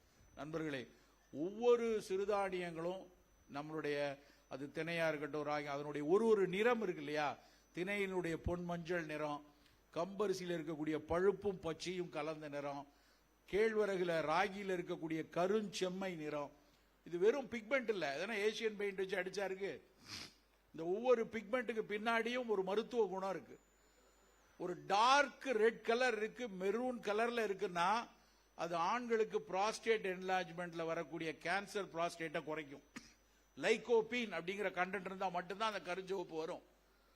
ஒரு நல்ல பன்னீர் திராட்சையில எல்லாம் இருக்கு இல்லையா, ஒரு ப்ளூ கலர், ஒரு dark purple blue colour, anthocyanins கத்திரிக்காயில மேல இருக்கிறது, அந்த திராட்சைக்கு மேல இருக்கிறது. அதெல்லாம் ப்ளூபெரியை ஏன் கொண்டாடுறான் வெஸ்டர்னர்ஸ்? ப்ளூபெரி, பிளாக்பெரி, ராஸ்பெரி படிச்சு பாருங்க. நம்ம ஊர்ல இருக்கக்கூடிய நவ்வா பழத்திலையும், நம்ம ஊர்ல இருக்க கத்திரிக்காயிலையும், நம்ம ஊர்ல இருக்க பன்னீர் திராட்சையை விட அதுல ஒன்றும் பெருசா இல்ல. ஆனா அதை பத்தி அவன் எழுதுறான். அதனால எல்லாரும் சார் நாங்க மெட்ராஸ்ல நட்ஸ் அண்ட் ஸ்பைசஸ் கடையில போனா 100 கிராம் 500 ரூபா, ப்ளூபெரி நினைக்கிறேன், ப்ளூபெரியோ பிளாக்பெரியோ 500 ரூபாய் ஒரு டப்பா. அதை வாங்கி சாயந்தரம் 10 வாங்கி சாப்பிட்டு இருக்காங்க. ஏன்னா அது ப்ளூபெரியை பத்தி படிச்சிருக்காங்க, பிளாக்பெரியை வச்சு படிச்சிருக்காங்க, வாங்குறாங்க. ஆனா நம்ம ஊர்ல இருக்கிற பன்னீர் திராட்சை, நம்ம ஊர்ல இருக்கக்கூடிய கருஞ்சிவப்புல நவ்வா பழம், நாவல் பழம் எவ்வளவு சிறப்பானது. இந்த ஊர்ல நம்ம நாட்டுக்கே நாவல் தேசம் தான் பேர். இன்னொரு பேர் நாவல் தேசம் தான். அதுக்கப்புறம் தான் பாரதம்னு வந்துச்சு. அதுக்கப்புறம் தான் இப்ப எல்லாம் அந்த நாவல் தேசம்னு ஜாமுன் ஐலண்ட் தான் ஒரு காலத்துல இதை எழுதி வச்சிருந்தாங்க. அவ்வளவு நாவல் மரம் உண்டிங்க. கபிலர் சங்க இலக்கியத்தில் எழுதும் போது, வேள்பாரி புத்தகம் படித்தவங்களுக்கு தெரியும், 5 வகையான நாவல் இந்த நிலத்துல, உங்க பக்கத்துல இருக்கக்கூடிய சத்தியமங்கலமா இருக்கட்டும், ஊட்டியா இருக்கட்டும், இதனுடைய மலைப்பரப்புல 5 வகையான நாவல் மரம் இருந்ததுன்னு எழுதுறாரு. அந்த 5 நாவல்லையும் எப்ப சாப்பிடணும், எப்படி சாப்பிடணும்னு சங்க இலக்கியத்தில் சொல்லியிருக்கான். நாவல்ல அந்த பழத்தை போட்டப்புறம் அந்த பழத்தினுடைய மேல் இனிப்பும் துவர்ப்பும் தாண்டி அந்த விதை வாயில தட்டுப்படும் போது வரக்கூடிய ஒரு துவர்ப்பு இருக்கு இல்லையா, அதை ஆக சிறப்பா கபிலர் எழுதியிருப்பாரு. கபிலர் எழுதி 2000 வருஷம் ஆச்சு. கண்ணுசாமி பிள்ளைன்னு ஒருத்தர் சித்த மருத்துவத்துல ஆராய்ச்சி பண்ண ஒரு மிக முக்கியமான மரபு மருத்துவர். அவர் ஒரு மாத்திரை எழுதியிருக்காரு, நாவல் கொட்டை மாத்திரைன்ட்டு. அவர் சொல்லுவாரு, நாவல் கொட்டையுடைய துவர்ப்பு, மேல இருக்கிற துவர்ப்பு சர்க்கரை நோய்க்கும் சர்க்கரையினால் வரக்கூடிய வேறு நோய்களுக்கும் அது நல்லதுன்னு இன்னைக்கு ஆராய்ச்சி பண்ணி அவன் கண்டுபிடிக்கிறான். அது கிட்னி டிசீஸ்க்குலாம் நல்லது. இன்னைக்கு institute of basic medical science அதை ரிசர்ச் பண்ணி சொல்றாங்க. நண்பர்களே, நம்ம கிட்ட அவ்வளவு கொட்டி கிடக்கிறது நம்முடைய மரபு சார்ந்த விஷயங்கள். அதுல மிக முக்கியமானது சிறுதானியம். ஔவைக்கு அந்த மன்னன் உனக்கு நீ இவ்வளவு தூரம் நிறைய தமிழ் இது செய்யற, உனக்கு ஏதாவது ஒரு மிகச்சிறந்த விருந்து கொடுக்கணும், என்ன விருந்து கொடுக்கணும் அப்படின்னு ஔவையார்ட்ட கேட்டா. ஔவையார் ஒருவேளை இப்ப இருந்தா எனக்கு மாதம்பட்டியில விருந்து கொடுங்கன்னு கேட்டிருக்கலாம். ஆனா அந்த ஔவையார் அப்ப என்ன சொன்னாங்க தெரியுமா? வரகரிசி சோறும் வழுதுனங்காயும் புளித்த முற புளித்த தயிரும் தா. அவ்வளவுதான் அந்த அம்மா சொல்லிச்சு. வரகரிசி சோறும் வழுதுனங்காயும் முற புளித்த தயிரும் தா. யோசிச்சு பாருங்களேன், இது ஒருவேளை கற்பனையாவே இருந்ததுன்னா கூட, உண்மையே இல்ல கற்பனையா இருந்தா கூட, அந்த காலத்தில் எழுதின டெக்ஸ்ட். அப்ப கற்பனை எப்படி உருவாயிருக்கும்? அந்த கவிஞனுக்கு இந்த 3 ஒண்ணும் எதுகை மோனையில இல்ல. அந்த கவிஞர் என்ன யோசிச்சிருப்பான், அன்னைக்கு இருந்த மிகச்சிறப்பான விஷயம் வரகரிசியா இருந்திருக்கணும், வழுதுநங்கையா இருந்திருக்கணும், புளித்த தேரா இருந்திருக்கணும். இல்ல கற்பனை இல்ல, ஔவையார் ரொம்ப சாமானியன், வெகுஜன மக்களோடு இருந்தவங்க, சமூகத்தினுடைய கலக குரல். அப்ப அந்த அம்மா பழகிய அந்த விளிம்பு நிலை மக்கள் சாப்பிட்ட உணவா அது இருந்திருக்கணும். வரகரிசி, வழுதுநங்காய். வழுதுநங்காய் என்னமோ நினைச்சிடாதீங்க, கத்திரிக்காய். நார்கோயில் இன்னைக்கும் அதுக்கு பேர் கத்திரிக்காய் வந்து வழுதுநங்கான்னு தான் சொல்லுவாங்க. அந்த வழுதுநங்காயும் வரகரிசியும் முறமரவென புளித்த தயிரும் தான் சொல்லியிருக்காங்க. அந்த அளவுக்கு காலகாலமாக நமக்காக, நம்முடைய உடல் நலத்துக்காக இந்த தானியங்கள்ல மிகச்சிறப்பான பங்கை வகிச்சது அப்படின்னா இந்த திணை, கம்பு, வரகு, சோளம், குதிரைவாலிங்கிறது தான். நாம் அது வழக்க ஒளிஞ்சு வர வரதான் இன்றைக்கு இந்த சர்க்கரை கூடிக்கொண்டிருக்கிறது, ரத்த கொதிப்பு கூடிக்கொண்டிருக்கிறது. கடந்த மாசம் ஒரு மிக முக்கியமான பேப்பர், நீங்கெல்லாம் உங்களுக்குள்ள கூட பல பேருக்கு இந்த பேசு பொருளா இருந்திருக்கும். கோயம்புத்தூர்ல ஒரு சம்பவம் நடந்துச்சு. அப்பதான் அது பெரிய பேச்சா இருந்தது. இங்க இருந்த ஒரு மிக முக்கியமான ஒரு இளம் தொழிலதிபர் ஒருத்தர் வந்து 35 வயதில் மரணம் அடைந்து விட்டார் என்ற செய்தி தமிழ்நாடு முழுக்க பெரிய அளவுல பேப்பர்ல வந்துச்சு. யங் டெத், 35 வயசுல. நேத்து நல்லா இருந்தான் சார், நேத்து வரைக்கும் அவர்கிட்ட பேசிட்டு இருந்தேன், இன்னைக்கு காலைல திடீர்னு நெஞ்சு பிடிச்சி இறந்து போயிட்டாரு. இந்த செய்தி நம்மளை எத்தனை பேரை உலுக்குச்சு? எவ்வளவு நடந்திருக்கும்னு நினைக்கிறீங்க? ஒரு வருடத்தில் முந்தைய தினம் கைகுலுக்கி கட்டிப்பிடித்து பேசி பழகிய நபர், அடுத்த நாள் மரணம் அடைந்த நபர் 29,171 பேர். டேட்டா ஐசிஎம்ஆர் பப்ளிஷ் பண்ணிட்டாங்க போன வாரம், ஒரு மாசம் முன்னாடி தான் வந்து பப்ளிஷ் பண்ணது. 29,171 பேரு முந்தின நாள் நல்லா இருந்து மறுநாள் இறந்து போயிருக்காங்க. அதை வச்சு ஒரு பெரிய ரிசர்ச் 47 சயின்டிஸ்ட் பண்ணிருக்காங்க, ஒருத்தர் 2 பேர் இல்ல. ஐசிஎம்ஆர்ல இருந்து பப்ளிஷ் பண்ண மிக முக்கியமான டேட்டா உங்களுக்கு தெரிஞ்சுக்கணும். அதோட அந்த உரையை முடித்துக் கொள்றேன். அவர் என்ன சொல்றாரு அப்படின்னா, 47 சயின்டிஸ்ட் டெஸ்ட் பண்ணி அவங்க சொன்ன விஷயம் என்ன சொல்லியிருக்காங்க அப்படின்னா, இந்த 29,000 பேர்ல ஒரு 20,000 பேர் அவங்க ஃபேமிலி வந்து ஒத்துக்கல இந்த டேட்டாவை திரும்ப ஸ்டடி பண்றதுக்கு. ஏன்னா ஏற்கனவே இழந்திருக்காங்க, இதை பத்தி பேசலாம் எடுத்துக்கல. ஒரு 750 பேரை ஃபுல் டேட்டாவை எடுத்துட்டாங்க. எடுத்து பார்த்தா அதுல ஒரு 24% பீப்புளுக்கு வந்து சக்கரை வியாதி கட்டுப்பாடுல இல்லை. ஃபர்ஸ்ட் பாயிண்ட், யங்ஸ்டர் தான், 35 வயசு தான், ஆனா அவர் சர்க்கரையை கட்டுப்பாடு இல்லாம இருந்திருக்காரு. 17% பீப்புள் வந்து பிஞ்ச் ட்ரிங்கிங். பிஞ்ச் ட்ரிங்கிங்னா தெரிஞ்சு சில படிச்சவங்களுக்கு தெரியும். அதாவது அளவுக்கு அதிகமா குடிக்கிறது. தினம் சாயந்தரம் அளவுக்கு அதிகமா, அவன் இங்கிலீஷ்காரன் ஒரு அளவு வச்சிருக்கான், 4 பெக்குக்கு மேல குடிச்சா பிஞ்ச் ட்ரிங்கிங்னு. நான் குடிக்கவே கூடாதுன்னு சொல்லிட்டு இருக்கிற ஆளு. இல்ல பிஞ்ச் ட்ரிங்கிங்லாம் தேவையில்லை. குடிக்கிற ஆளுங்கள்ல அதுல 17%. 8% பீப்புள் நாளைக்கே நான் ஷாருக் கான் ஆகணும்னு எக்ஸசைஸ் பண்ணவன். 6 பேக்ஸ் வைக்கணும், 0 சைஸ் இடுப்பு வைக்கணும், ஒரே நாள் 3 மாசத்துல கிராஷ் கோர்ஸ்ல என்னுடைய உடலை இருக்கணும்னு சொல்லி ஹெவி எக்ஸசைஸ் பண்ணவங்க 8%. அதை விட முக்கியமான ஒரு ரிசல்ட் வந்திருக்கு. என்னன்னா 11% பீப்புள் வந்து அவர்கள் குடும்பத்தில், இறந்து போனவர்களுடைய குடும்பத்துல யாரோ ஒருத்தர் அண்ணனோ தம்பியோ பெரியப்பாவோ சித்தப்பாவோ 40 வயதுல இறந்து போயிருக்காங்க.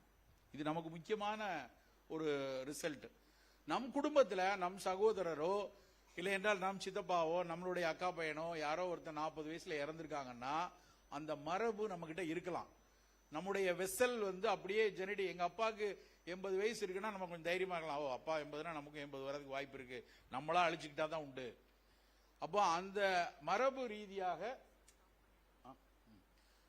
ரீதியாக அந்த வெசல் வந்து எந்த அளவுக்கு இருக்கோ அதுபடிதான் இருக்கும்.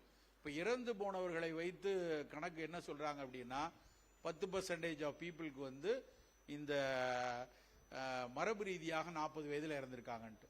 ஸோ நண்பர்களே, இந்த இளவயது மரணம் தவிர்க்கப்பட வேண்டும், சர்க்கரை கட்டுப்பாட்டில் இருக்கணும், எதிர்பாராத புற்றுநோய்கள் நம் வீட்டுக்கு வரக்கூடாது, நம் குழந்தைகள் எதிர்பார்த்தலோடு இருக்கணும்னா 3 முக்கியமான விஷயங்கள். முதலில் இரும்பு சத்தை அதிகமா உணவுல எடுத்துக்கொள்கிறோமா, உணவின் மூலமாக எடுத்துக்கொள்கிறோமான்னு பாருங்க. புரதச்சத்து அடிக்குவேட்டா இருக்குதா அப்படிங்கறத பார்த்து கொள்ளுங்க.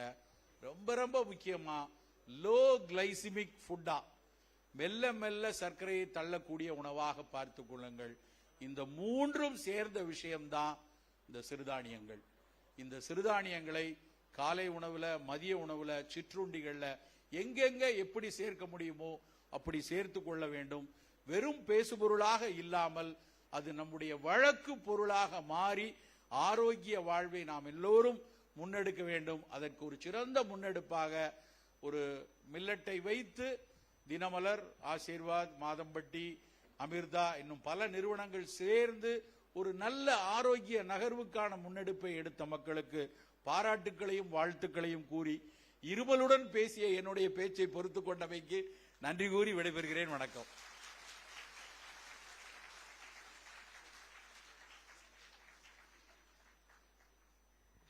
Thank you so much sir. ரொம்ப தெரிஞ்சுக்க வேண்டிய இன்ஃபர்மேஷனை ரொம்ப ஈஸியா, ரொம்ப ஷார்ட்டா, ரொம்ப ஸ்வீட்டா சார் முடிச்சிட்டாரு. ஸோ நீங்க எல்லாரும் ஆவலா எதுக்கு வெயிட் பண்ணிட்டு இருக்கீங்கன்னு தெரியும். ஸோ இப்போ நம்மளோட cook with Comali celebrity Damu sir பத்தி என்ன சொல்றதுக்கு இருக்கு? உங்களுக்கு எல்லாத்துக்குமே தெரியும். சின்ன திரையில டெய்லி அவரை பார்த்துட்டே இருக்கோம். பார்த்த எபிசோடே திரும்பி திரும்பி பார்ப்போம். ஒரு ஐட்டம் செஞ்சுட்டு வரக்கு நமக்கு அவ்வளோ கஷ்டமா இருக்கு. அவர் கின்னஸ் ரெக்கார்ட்ல 600 ஐட்டத்துக்கு மேல ஒரே நாள்ல செஞ்சு கலக்கணவர். அதனாலதான் அவர் ஷெஃப் தாமு. சோ இன்னைக்கு சீஃப் கெஸ்ட் 2 பேத்துக்கு ஒரு ஒற்றுமை இருக்கு. தாமு அப்படின்னா கிருஷ்ணன். சோ இன்னைக்கு கிருஷ்ணனும் சிவனும் சேர்ந்துதான் இந்த ஈவெண்ட்டை பிரம்மாண்டமா கொண்டு போயிருக்காங்க. So give them a very good applause. So I'd like to invite Damu sir on stage, please. Sir, few words, please.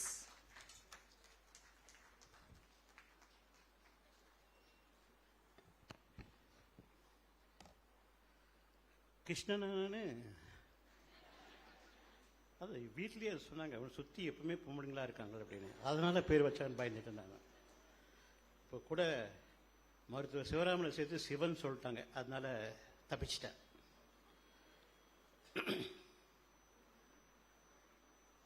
எல்லோருக்கும் இனிய மதிய வணக்கம். என்னுடைய தேங்க்ஸ் டு தினமலர், உங்களுக்கு principal of this college Ashirvad Madhan. இவ்வளவு நாள் மில்லட் அப்படின்னா நான் போற இடத்தெல்லாம் சொல்லுவேன், சிறுதானியங்கள் உடம்புக்கு நல்லது, சிறுதானியத்தை வச்சு இதெல்லாம் செய்யலாம் அப்படின்னு சொல்லுவேன். இன்னைக்கு 239 பேர் பார்ட்டிசிபேட் பண்ணாங்க. கண்டிப்பா கை தட்டலாம். 239 பேர் பார்ட்டிசிபேட் பண்ணாங்க. அதுல ஒரு சொல்லியிருக்காங்க, கற்றது கல்லளவு, சாரி கற்றது கைமண் அளவு, கல்லாதது வானளவு அப்படின்னு. உண்மைக்கு சொல்றேங்க, இன்னைக்கு நான் கத்துக்கினது அட்லீஸ்ட் ஒரு 100 பேருக்கு தான் கத்துருப்பேன். அந்த அளவுக்கு ஒரு மில்லட்டை வச்சு ஒரு அருமையான இன்னோவேட்டிவ் அண்ட் கிரியேட்டிவிட்டியோட ரொம்ப அழகா பண்ணியிருந்தாங்க. சிறுதானியம், வரகு, சாமை, திணை, குதிரவாளி, கம்பு அண்ட் கேழ்வரகு வச்சு இந்த மாதிரி பண்ணலாம் அப்படின்னு பளிச்சுன்னு அடிச்ச மாதிரி சொன்னாங்க. இன்னைக்கு அந்த அளவுக்கு அவ்வளோ இன்ட்ரெஸ்ட் கொடுத்த மக்களுக்கு என்னுடைய மனமார்ந்த நன்றிகள். பெரிய கைத்தட்டல் கொடுக்கலாம். அந்த 239 பேர்ல கிட்டத்தட்ட 200 பேர் ரொம்ப நல்லா செஞ்சிருந்தாங்க. 200 பேர் நல்லா செஞ்சிருந்தாங்க. அந்த ஷோ ஃபார்மட் 200 பேருக்கும் பரிசு கொடுக்க முடியல. இப்போ நான் மேனேஜ்மெண்ட்ல தினமலர் செந்தில் மாதிரி இருந்தேன்னா 200 பேர் கூப்பிட்டு பிரைஸ் கொடுத்துட்டு இருப்பேன். அவர் சொல்றாரு, மகாராணி, மில்லட் மகாராணி ஃபர்ஸ்ட், செகண்ட், தேர்டு, உங்களுக்கு பிடிச்ச மாதிரி ஒரு 10 பேர் கான்சலேஷன் கொடுக்கலாம் அப்படின்னாரு. என்னை பொறுத்த வரணும் அந்த 239 பேருமே வின்னர்ஸ் தான். ஆணைத்தரமான உண்மை இது. ஏன்னா அந்த அளவுக்கு ஒரு கிரியேட்டிவிட்டி, அந்த அளவுக்கு ஒரு இன்னோவேஷன் எடுத்துட்டு மில்லட்ஸை எங்களால் சாதிக்க முடியும் அப்படின்னு சொல்லி கொடுத்துருக்காங்க. மில்லட்ல ஐஸ்கிரீம் எடுத்துன்னு வராங்க, அநியாயத்துக்கு இருக்கு ஐஸ்கிரீம். மில்லட்ல என்னன்னா இந்த கவுனி அரிசி வச்சு ஒரு ஐஸ்கிரீம் எடுத்துன்னு வராங்க. கவுனி அரிசி அல்வாவை தவிர நம்மளுக்கு எதுவுமே தெரியல, ஆனால் ஐஸ்கிரீம் செய்ய முடியும்னு எனக்கு ப்ரூவ் பண்ணி காமிச்சாங்க. அந்த ஐஸ்கிரீம் ஃபிளேவர் ஐஸ்கிரீம் மாதிரியே இருக்கு. ஸோ இதெல்லாம் பார்த்தீங்கன்னா இந்த காலத்து மக்கள் இப்போ இருக்கிற காலகட்டத்தில் எல்லாருமே fast food and junk food அதை நாட்டு போயிட்டு அதிகமாகிட்டு இருக்கு. ஐயா மருத்துவரையை சொல்லியிருப்பார் உங்களுக்கு, அது எவ்வளோ தூரம் உடம்புக்கு நல்லது இல்லை அந்த fast food and junk food அப்படின்னு. பாரம்பரியம் என்னைக்குமே மருத்துவ குணம் உள்ள, அதிக மருத்துவ குணம் உள்ள அருமையான ஒரு பொருள். அந்த பாரம்பரியத்தை இப்போ கடைப்பிடிக்கிறோமா அப்படின்னா பெரிய கேள்விக்குறி. பிள்ளைங்களுக்கு, சின்ன பிள்ளைங்களுக்கு நான் தயவுசெய்து சொல்றது தப்பா எடுத்துக்கூடாது. சின்ன பிள்ளைங்களுக்கு நம்ம என்ன பண்றோம், 5லேருந்து 8 வயசுலேருந்து 10 வயசுக்குள்ள அவங்கள நம்ம ஹோட்டலுக்கு கூட்டு போறோம். அவங்களுக்கு பிடிச்சது மேபி ஒரு ஃப்ரைட் சிக்கன், ஒரு பர்கர், ஒரு பீஸா, ஒரு மேபி சாண்ட்விச் அப்படின்னு சொல்லி வாங்கி கொடுக்குறோம். அந்த பிள்ளைங்க சாப்பிட்டுடுது. அந்த டேஸ்ட் ரொம்ப பிடிச்சி போகுது அந்த பிள்ளைங்களுக்கு. வீட்டில் வந்து நம்ம செஞ்சு தரோம், இட்லி தரோம், தோசை தரோம், மேபி உப்புமா செஞ்சு தரோம், இல்லை களி கிள்ளி தரோம். அது எதுவுமே பிடிக்கல. ஏன்னா அவங்க வந்து அந்த டேஸ்ட்டுக்கு ஈல்ட் ஆயிட்டாங்க. எதுக்கு, இந்த ஃப்ரைட் சிக்கனுக்கும் பர்கருக்கும் பீஸாவுக்கும் ஈல்ட் ஆயிட்டாங்க. நாளடைவில் அந்த குழந்தைக்கு வந்து நோய்வாய்ப்படுறாங்க. டாக்டர் சொல்றாங்க அது ஃபுட் ஹாபிட் சேஞ்ச் ஆயிடுச்சு, அதனால தான் இந்த பெரிய வியாதி வந்திருக்கு. தயவு செய்து மக்களே, அதுக்கு காரணம் நம்ம ஆளாக வேண்டாம். நம்ம வீட்டில் எப்பயுமே செய்கிற அந்த பாரம்பரியமான உணவை இன்னும் ஒரு படி மேலே சொன்னா குழந்தைங்களுக்கு ஊட்டி விடுங்க. அதில் இருக்க அன்பு பாசம் வேற லெவல். ஆக்சுவலி நம்ம பண்றதே இல்லை. அது ஆக்சுவலா அதுவும் பண்றதில்ல. யாரும் ஒன்னா உட்காந்து சாப்பிட்றதும் இல்லை. அவங்களுக்கு டைம் கிடைக்கும் போது டேபிளில் உட்காடுறோம், நானே எடுத்து போட்டு நானே சாப்பிட்டு போயிடுறோம். ஒரே ஒரு ரிக்வஸ்ட் தான் எல்லாருக்குமே. வீட்டில் வந்து ஹஸ்பண்ட், ஒய்ஃபு, அப்பா, அம்மா, மேபி மாமியார், மாமனார், பசங்க இருப்பாங்க. ஒரு வேளை ஒரு நாளைக்கு உட்காந்து சாப்பிட்டீங்கன்னா எல்லாரோடு சேர்ந்து அதனுடைய பரிமாற்றமே வேற, அன்பு வேற, பாசம் வேற. என்ன இது எப்போ வேணுன்றது அந்த அன்போடு கொடுக்கும்பொழுது கண்டிப்பாக வந்து அதுக்கு உண்டான ஆரோக்கியமான உணவுன்றது சொல்றதுக்கு ஆணித்தரமான ஒரு உண்மை. அது நம்ம நடக்கிறதே இல்லை, நடந்தது இல்லை. இப்போ நடக்கிற இந்த காலகட்டத்தில் முதல்ல அப்படிதான் இருந்தாங்க. அப்போதான் ஜாயிண்ட் ஃபேமிலின்னு சொல்லிட்டு இருந்தோம். இப்போ அது வந்து பிரிஞ்சிடுச்சு. பிரிக்காதீங்க, ஒன்றா இருங்க. எப்போ இருந்தாலும் நம்ம வந்து ஃபேமிலியோட ஒன்றா இருக்கும்பொழுது கண்டிப்பாக ஆரோக்கியமான குடும்பம் என்று சொல்லலாம். ஏன்னா அந்த மாதிரி இப்போ என்ன ஆயிடுச்சு, டே பை டே வந்து அன்பு பரிமாற்றங்கள் ரொம்ப கம்மியாயிடுச்சு. நம்மளே தான் சாப்பிட்டு போட்டுட்டு இருக்கோம். இன்னொரு முக்கியமான விஷயம், தாய்மார்கள் என்னை அடிக்கக்கூடாது. நிறைய பேர் என்ன பண்ணிடுறாங்கன்னா, 2 பேர், ஒன்று வந்து சமைக்கிறதுக்கு ஒரு ஆள் வச்சிடறாங்க, இன்னொன்று குழந்தைய பார்க்கறதுக்கு ஆள் வச்சிடறாங்க. சமைக்கும் போது அந்த எண்ணங்கள் என்ன இருக்கோ அதுவாக தான் அந்த ஃபுட்ல வரும். என்னுடைய தாட் மேபி நான் ஐ வாண்ட் மேக் மணி, நான் வந்து வேலை சமையல் செய்கிறேன், சமையல்கார ஒரு லேடி, அவங்க தாட் என்னவோ அந்த தாட் தான் அந்த ஃபுட்ல அமையும். அந்த அன்பு தாட்டில் அமையாது. அதே மாதிரி அந்த குழந்தைய பார்த்துக்கிற லேடியும் அவங்க தாட் என்னதான் அந்த குழந்தைக்கு சொல்லி தருவாங்க. அப்போ நம்ம குழந்தை என்ன ஆகுது, அன்பு இல்லாத ஒரு சாப்பாடு, அன்பு இல்லாத ஒரு இடத்துல வளருது. என்னோட ரிக்வஸ்ட்லாம் தயவு செய்து, நீங்க இல்லைன்னு சொல்ல வரல, தயவு செய்து குழந்தைங்களோட அன்பா இருங்க. உங்களுடைய சாப்பாடை அன்பா கொடுங்க. கண்டிப்பா அந்த குழந்தைங்க ஆரோக்கியமா வளரும்ன்றது ஆணித்தரமான உண்மை. அது இல்லைன்னு யாருமே சொல்ல முடியாது. அந்த அளவுக்கு ஏன் இதை சொல்ல வந்தேன்னா, இப்ப அந்த அன்பு பாசம் நிறைய குறையுது. ஹெல்த்தியான சாப்பாடு சாப்பிட்றது இல்லை. அதாவது இந்த எஸ்பெஷலி சிறுதானியங்கள் வந்து யாருமே விரும்புறது இல்லை. ஒரு வாட்டி செய்யும்போது அடுத்த வாட்டி அது வேணாம் அப்படின்னு சொல்லிடுறாங்க. அதனால சிறுதானியத்தில் இருக்கிற மருத்துவ குணம், நீங்க கேட்கலாம், நீ சிறுதானியம் சாப்பிட்றியா, இவ்வளவு ஒல்லியா இருக்கியா அப்படின்னு கேட்கலாம். குண்டா இருக்கேன்னு கேட்கலாம். நானும் சாப்பிட்றேன், அது உடம்பு வாக்குன்னு சொல்லலாம். ஆனா சிறுதானியத்தில் இருக்கிற டேஸ்ட் இன்னைக்கு எடுத்து வந்து கொடுத்தாங்க. ரிசல்ட் அனௌன்ஸ் பண்ணி அதை சொல்லலாம்னு நினைச்சேன். நீங்க ஏதாவது சைனீஸ் ஸ்டைல்ல சூஷின்னு கேள்விப்பட்டீங்களா? சூஷி கேள்விப்பட்டீங்களா? பண்ணிருக்கீங்களா? அது ராவா இருக்கும். எல்லாமே வந்து மீன், சிக்கன் எல்லாமே ராவா இருக்கும். அது உள்ள சீவீடு வச்சு, இந்த சிக்கி ரைஸ் வச்சு, கொஞ்சம் வசாபி வச்சு ரோல் பண்ணி சில்லுன்னு சர்வீஸ் பண்ணுவாங்க. ஏங்க மில்லட்லியா சர்வீஸ் பண்ணீங்க? ஒரு கேழ்வரகுல வந்து ஒரு தோல் மாதிரி பண்ணி அதில் ஸ்டஃபிங் கொடுத்து, அதில் தேங்காவை கொடுத்து, அதில் ஸ்வீட்னஸை கொடுத்து கட் பண்ணி பார்க்கும்போது, இங்கேடா சூஷி வந்தது, இது நம்ம ஜப்பான் ஃபுட்டு தானே, இது இங்கே எடுத்துட்டு கொடுத்தாங்க மில்லட்டில் அப்படின்னு. அந்த அளவுக்கு இன்னைக்கு மக்கள் வளர்ந்திருக்காங்கன்றது போது ரொம்ப ரொம்ப சந்தோஷமா இருக்கு. So thank you so much again for Dinamalar, for you all. Our lovely year, our lovely Christmas and new year. God bless year 2024 எல்லாருக்கும் நல்லா அமையணும்னு வேண்டிக்கிறேன். Thank you so much.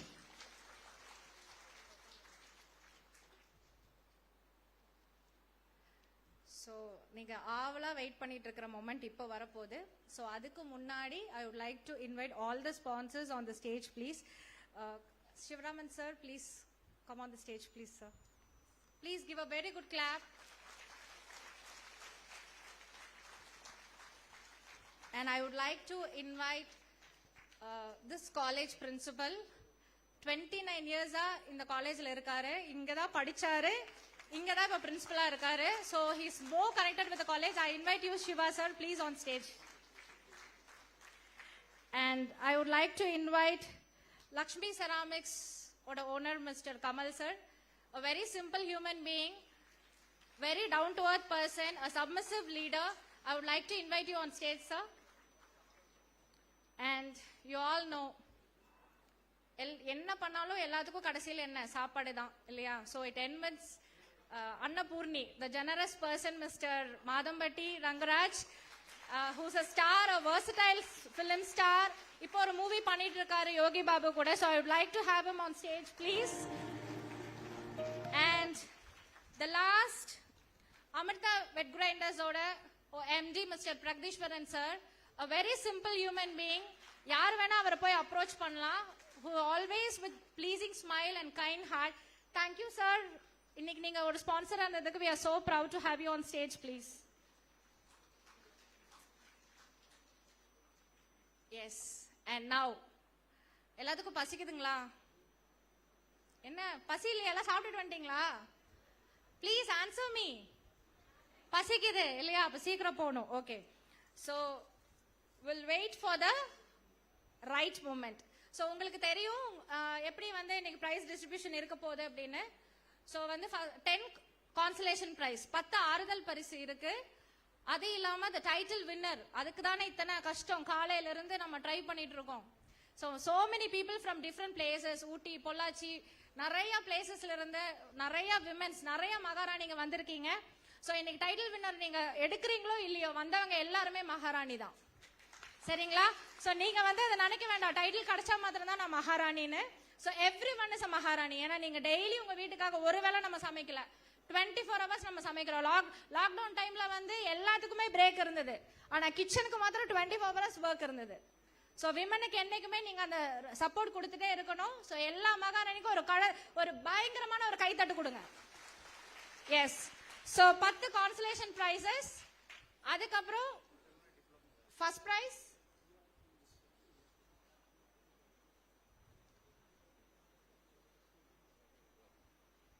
மேல, அதுக்கும் மேல ஐ படத்துல சொல்ற மாதிரி the title winner of the day. so first prize வந்து டைட்டில் வின்னருக்கு வந்து உங்களுக்கு தெரியும் எவ்வளவு கேஷ் பிரைஸ். உங்களுக்கு ஒரு crown with 50,000. first prize வந்து 25,000 with wet grinder. second prize வந்து 15,000 with wet grinder and the third prize 10,000 with wet grinder. so other participants-க்கு கான்சலேஷன் பிரைஸ் வரைக்கும் இன்னைக்கு எல்லாமே ஸ்டேஜ்ல கொடுத்துருவோம். வந்தவங்களுக்கு எல்லாத்துக்கும் சர்டிபிகேட்ஸ் இருக்கு, பட் வந்து இன்னைக்கு கொடுக்க முடியாது because due to the time and everything. So உங்க அட்ரஸுக்கு கொரியர் செய்யப்படும். 2-3 நாள்ல உங்க வீட்டுக்கே அது வந்து சேரும். ஓகே?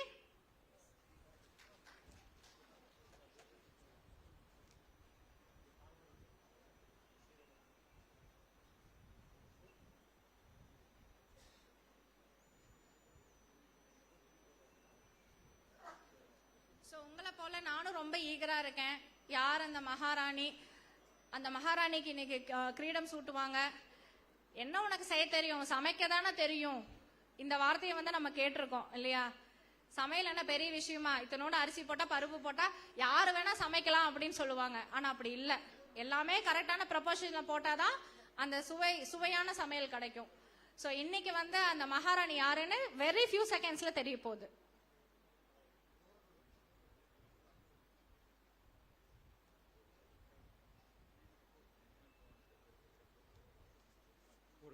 சின்ன தேங்க்ஸ் கிவிங் நோட். இந்த ஈவெண்ட்டுக்கு நிறைய பேர் முக்கிய காரணமாக இருந்திருக்காங்க. ரைட் ஃப்ரம் ஆசீர்வாதில் காயத்ரி மேம், ராகவன் சார், அவங்கெல்லாம் வந்து பிஹைண்ட் த ஸ்க்ரீன் இருந்துக்கிறோம். நீங்கள் ஈவெண்ட் நல்லபடியாக நடந்தால் போதும் எங்களுக்கு. நீங்கள் நல்ல ஒரு முயற்சி முன்னெடுத்திருக்கீங்க. தினமலர்லேருந்து நாங்கள் முன்னாடி வரணுன்ற அவசியமே இல்லை. நாங்கள் எப்போவுமே வந்து உங்களுக்கு சப்போர்ட்டிவாக இருப்போம்னு சொல்லி சொன்ன ஒரு ஆசீர்வாத்லேருந்து ராகவ் சாரும் நம்ம காயத்ரி மேமும், அவங்க 2 பேர்த்துக்குமே ஒரு நல்ல ஒரு அப்ளாஸ் கொடுக்கலாம் நம்ம. ஏன்னா நம்ம இன்னைக்கு அத்தனை பேர் இங்கே இருக்கிறோம் அப்படின்னா ஃபர்ஸ்ட் பர்சன் அவர் வந்து உடனே இனிஷியேட் பண்ணோடனே உடனே எஸ் அந்தில் வில் கோ ஹெட்னு சொன்னவர். அதுக்கப்புறமா நிறைய ஸ்பான்சர்ஸ் நமக்கு சப்போர்ட்டிவாக இன்னைக்கு இருக்காங்க. அவங்களுக்கு நம்ம இன்னைக்கு வந்து நன்றி தெரிவிக்கிற ஒரு தருணம் இது. I request Damu sir and Sivaram sir to give the mementos.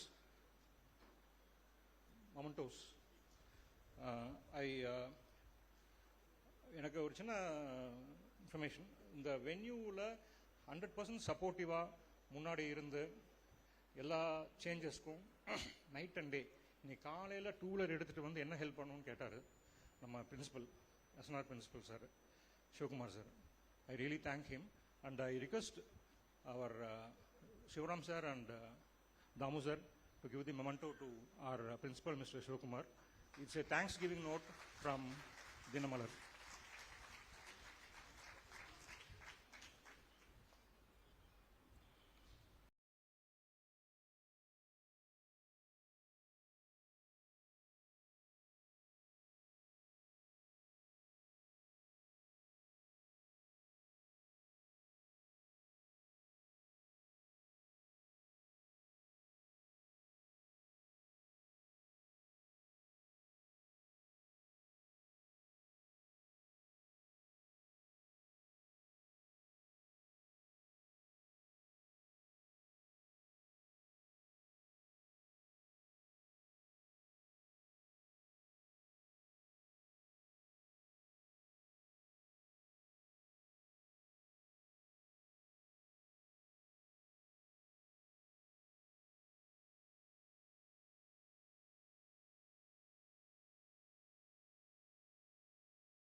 Also thank PSR Silks as well as Aroma Dairy, Mr. Ponduswamy sir as well as Jagadish sir. அவங்க வேற ஒரு காரணங்களால இன்னைக்கு இங்க வர முடியல. And it's our duty and responsibility to thank them here. Thank you one and all.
Yes, so finally score card என் கையில் இருக்கு. ஸோ உங்களுக்கு முன்னாடி எல்லா பேரும் எனக்கு தெரியும், கெஸ் பண்ண முடியாது, ஏன்னா யாருக்கும் யாரை பற்றியும் தெரியாது. ஸோ ஃபர்ஸ்ட் வந்து நம்ம ஆறுதல் பரிசுல இருந்து ஆரம்பிச்சிடலாம். எல்லாரும் உங்க ஐடி கார்ட்ஸ் போட்டிருக்கீங்களா? போட்டிருக்கீங்க. ஸோ ஐடி கார்டோட நம்பர் வெரிஃபை பண்ணி தான் அங்கிருந்து கொடுப்பாங்க. So will start from consolation prize. So first வந்து ரலிதா பானு. ரலிதா பானு மேடைக்கு வரவும். கிளாப்ஸ் பத்தலைங்க, நல்லா கிளாப் பண்ணுங்க. நிறைய பேர் சாப்பிட்டுட்டீங்கன்னு எனக்கு தெரியும். 045 045 Lalita Banu. The second person, Yasmin Nawaz. 133 Yasmin Nawaz. மேடைக்கு வரவும். The third person, இளவரசி 210. இளவரசி மேடைக்கு வரவும். சோ இளவரசி சீக்கிரம் வாங்க. எல்லா பிரைஸ் வின்னர்ஸும் பின்னாடி போய் உட்காந்துருக்கீங்க. Okay, the next one. ஒரு நிமிஷம், எத்தனை பேர் வந்துருக்காங்க? 3 பேர் வந்திருக்காங்க. 3 பேருக்கு first. Yeah. So Ralitha Banu வந்துட்டீங்களா? Please come on the stage. Okay, Rasheeda Banu. But இங்க எழுதி இருக்கிறது ரலிதா.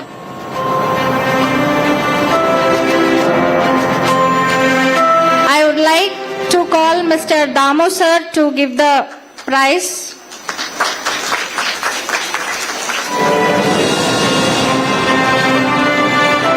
So give her a good clap. 220 participants la 10 consolation prize la one of the person. So the sponsor is, I would like to thank all the sponsors, Aroma Milk, PSR Sarees, Madambati, and our college, Sri Ramakrishna College, everyone. And the next one I would like to call Yasmin Nawaz, 133, please on stage.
Please.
சின்ன பரபரப்பு வேணும் இல்லையா?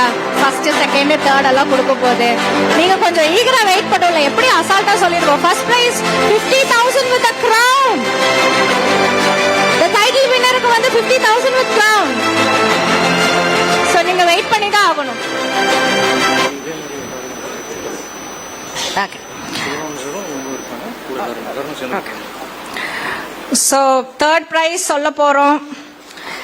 என்ன ஐட்டமா இருக்கும்? இங்க என்ன தெரியுமா எழுதி இருக்கு? தேர்ட் பிரைஸுக்கு அல்வான்னு எழுதி இருக்கு. மில்லட் அல்வான்னு எழுதி இருக்கு. And the winner is Manjula Kumar. Give her a very good clap. The third prize goes to Manjula Kumar. Please on stage. வாங்க Manjula Kumar, 10,000 with a wet grinder from Amata Grinders.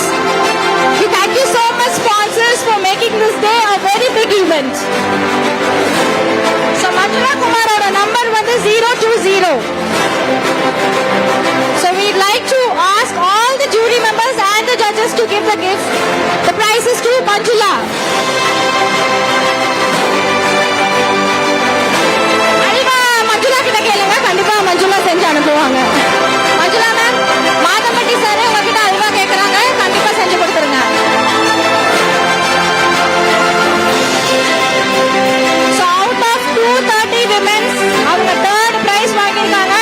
கரந்த கரகோஷம் கொடுங்க.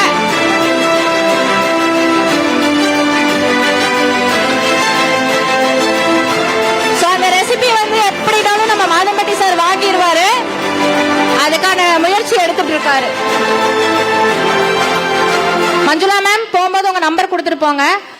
அந்த அல்வா நாங்களும் சாப்பிடணும். ஓகேங்களா? நில்லுங்க, ஒரு photo எடுத்துக்கலாம். நில்லுங்க, அப்படியே நில்லுங்க, அப்படியே நில்லுங்க. Thank you. And the second prize goes to B Pavitra 058. B Pavitra மேடைக்கு வரவும். பட் அந்த பயங்கர டிஃபரெண்டா இருக்க என்ன ஐட்டம் செஞ்சிருக்காங்க? Millet granola. What is it? Millet granola நான் கேள்விப்பட்டதில்ல. Granola. Okay, granola. So B Pavitra, so she is the second prize winner.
பிடிச்ச நம்பர் இல்லையா? ஃபர்ஸ்ட். இதுக்கு தான் ரொம்ப கஷ்டப்படுறோம். சோ தி ஃபர்ஸ்ட், இது என்னப்பா இந்த பேர் வந்து சுத்தி சுத்தி வருது? ஓகே, சோ இந்த ஐட்டம் என்ன அப்படின்னா ஐஸ்கிரீம். சோ ஐஸ்கிரீம் வந்து கொண்டு வந்து அந்த இந்த ஒரு சிச்சுவேஷனுக்கு அது எப்படி உருகாம அது அந்த கன்சிஸ்டன்சி மெயின்டைன் பண்ணி, அதுவும் நம்ம ஜட்ஜஸ் அது இது பண்ணிருக்காங்கன்னா ரொம்ப பெரிய விஷயம். பயங்கர டஃப்பா இருந்திருக்கும் நினைக்கிறேன். So the prize winner is Manjula 212. The first prize goes to Manjula 212. Give her a very good clap. Yes Manjula, சீக்கிரம் வாங்க.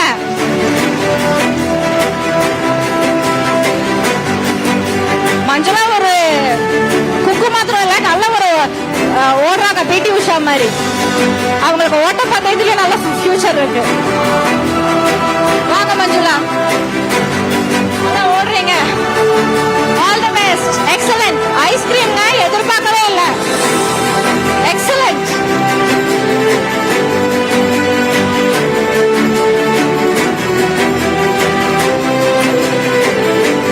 Give very good clap.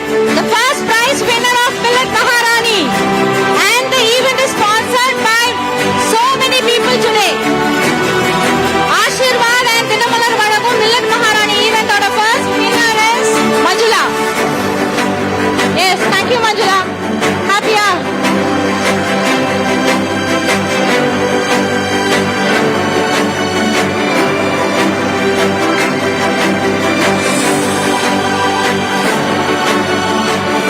Okay, so எல்லாரும் கொஞ்சம் ரிலாக்ஸ் பண்ணிக்கலாம்னு நினைக்கிறேன்.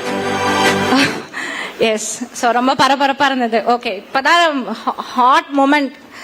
த டைட்டில் வின்னர் மகாராணி, மகுடம் சூட்டும் நேரம் இல்லையா, கிரவுன் வைக்கிற நேரம். ஸோ அது கூட வித் கேஷ் பிரைஸ் 50,000. ஸோ இதை கொடுக்கறதுக்கு I would like to call Dinamalar Inai Iyekunar Mr. Lakshmipadi Adimulam sir on stage, please. A very simple person. Our full day வந்து வெளியே தான் நின்னுட்டு இருந்தாரு. அவர் வந்து you could know he's very simple and very submissive. So sir தான் வந்து இன்னைக்கு வந்து டைட்டிலை கிரவுன் பண்ண போனாரு. It's a very honorable moment. And so chef கையால தான் வாங்கணும்னு சார் சொல்லிட்டாரு.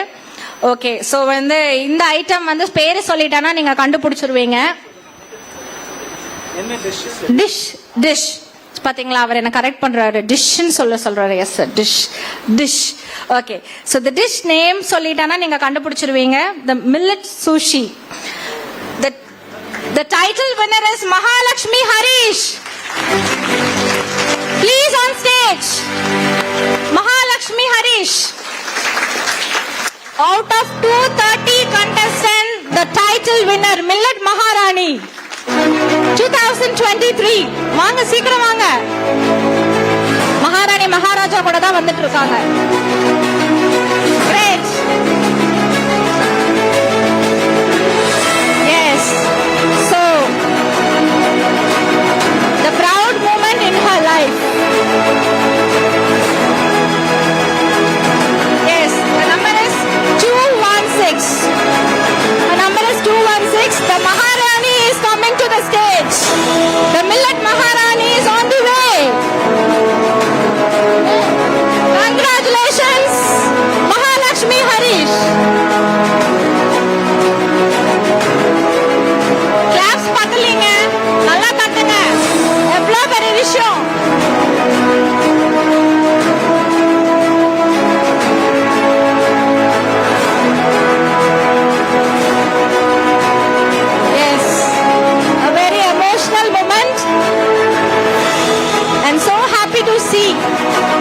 Women has been crowned. ரொம்ப பெருமையா இருக்கு இந்த தருணத்துல ஒரு விமனை வந்து இவ்வளவு கௌரவிக்கிற ஒரு மூமெண்ட். சோ இன்னைக்கு நம்மளோட மில்லட் மகாராணிய எல்லாரும் பார்த்துட்டோம். we wait for from whole day. எத்தனை நாள் கனவு, எவ்வளவு பேரோட உழைப்பு இதுக்கு பின்னாடி. டே அண்ட் நைட் எல்லாம் ஒர்க் பண்ணி கடைசியில் இந்த ஈவெண்ட் ரொம்ப சக்சஸ்ஃபுல்லா முடிச்சிட்டோம். சோ ஃபைனலி தி கிரவுனிங் மூமெண்ட்டும் நடந்துருச்சு. அதுதான் சார் முக்கியம், சாப்பாடு தான் முக்கியம். ஓ சாருக்கு மைக் வேணுமாமா ப்ளீஸ்.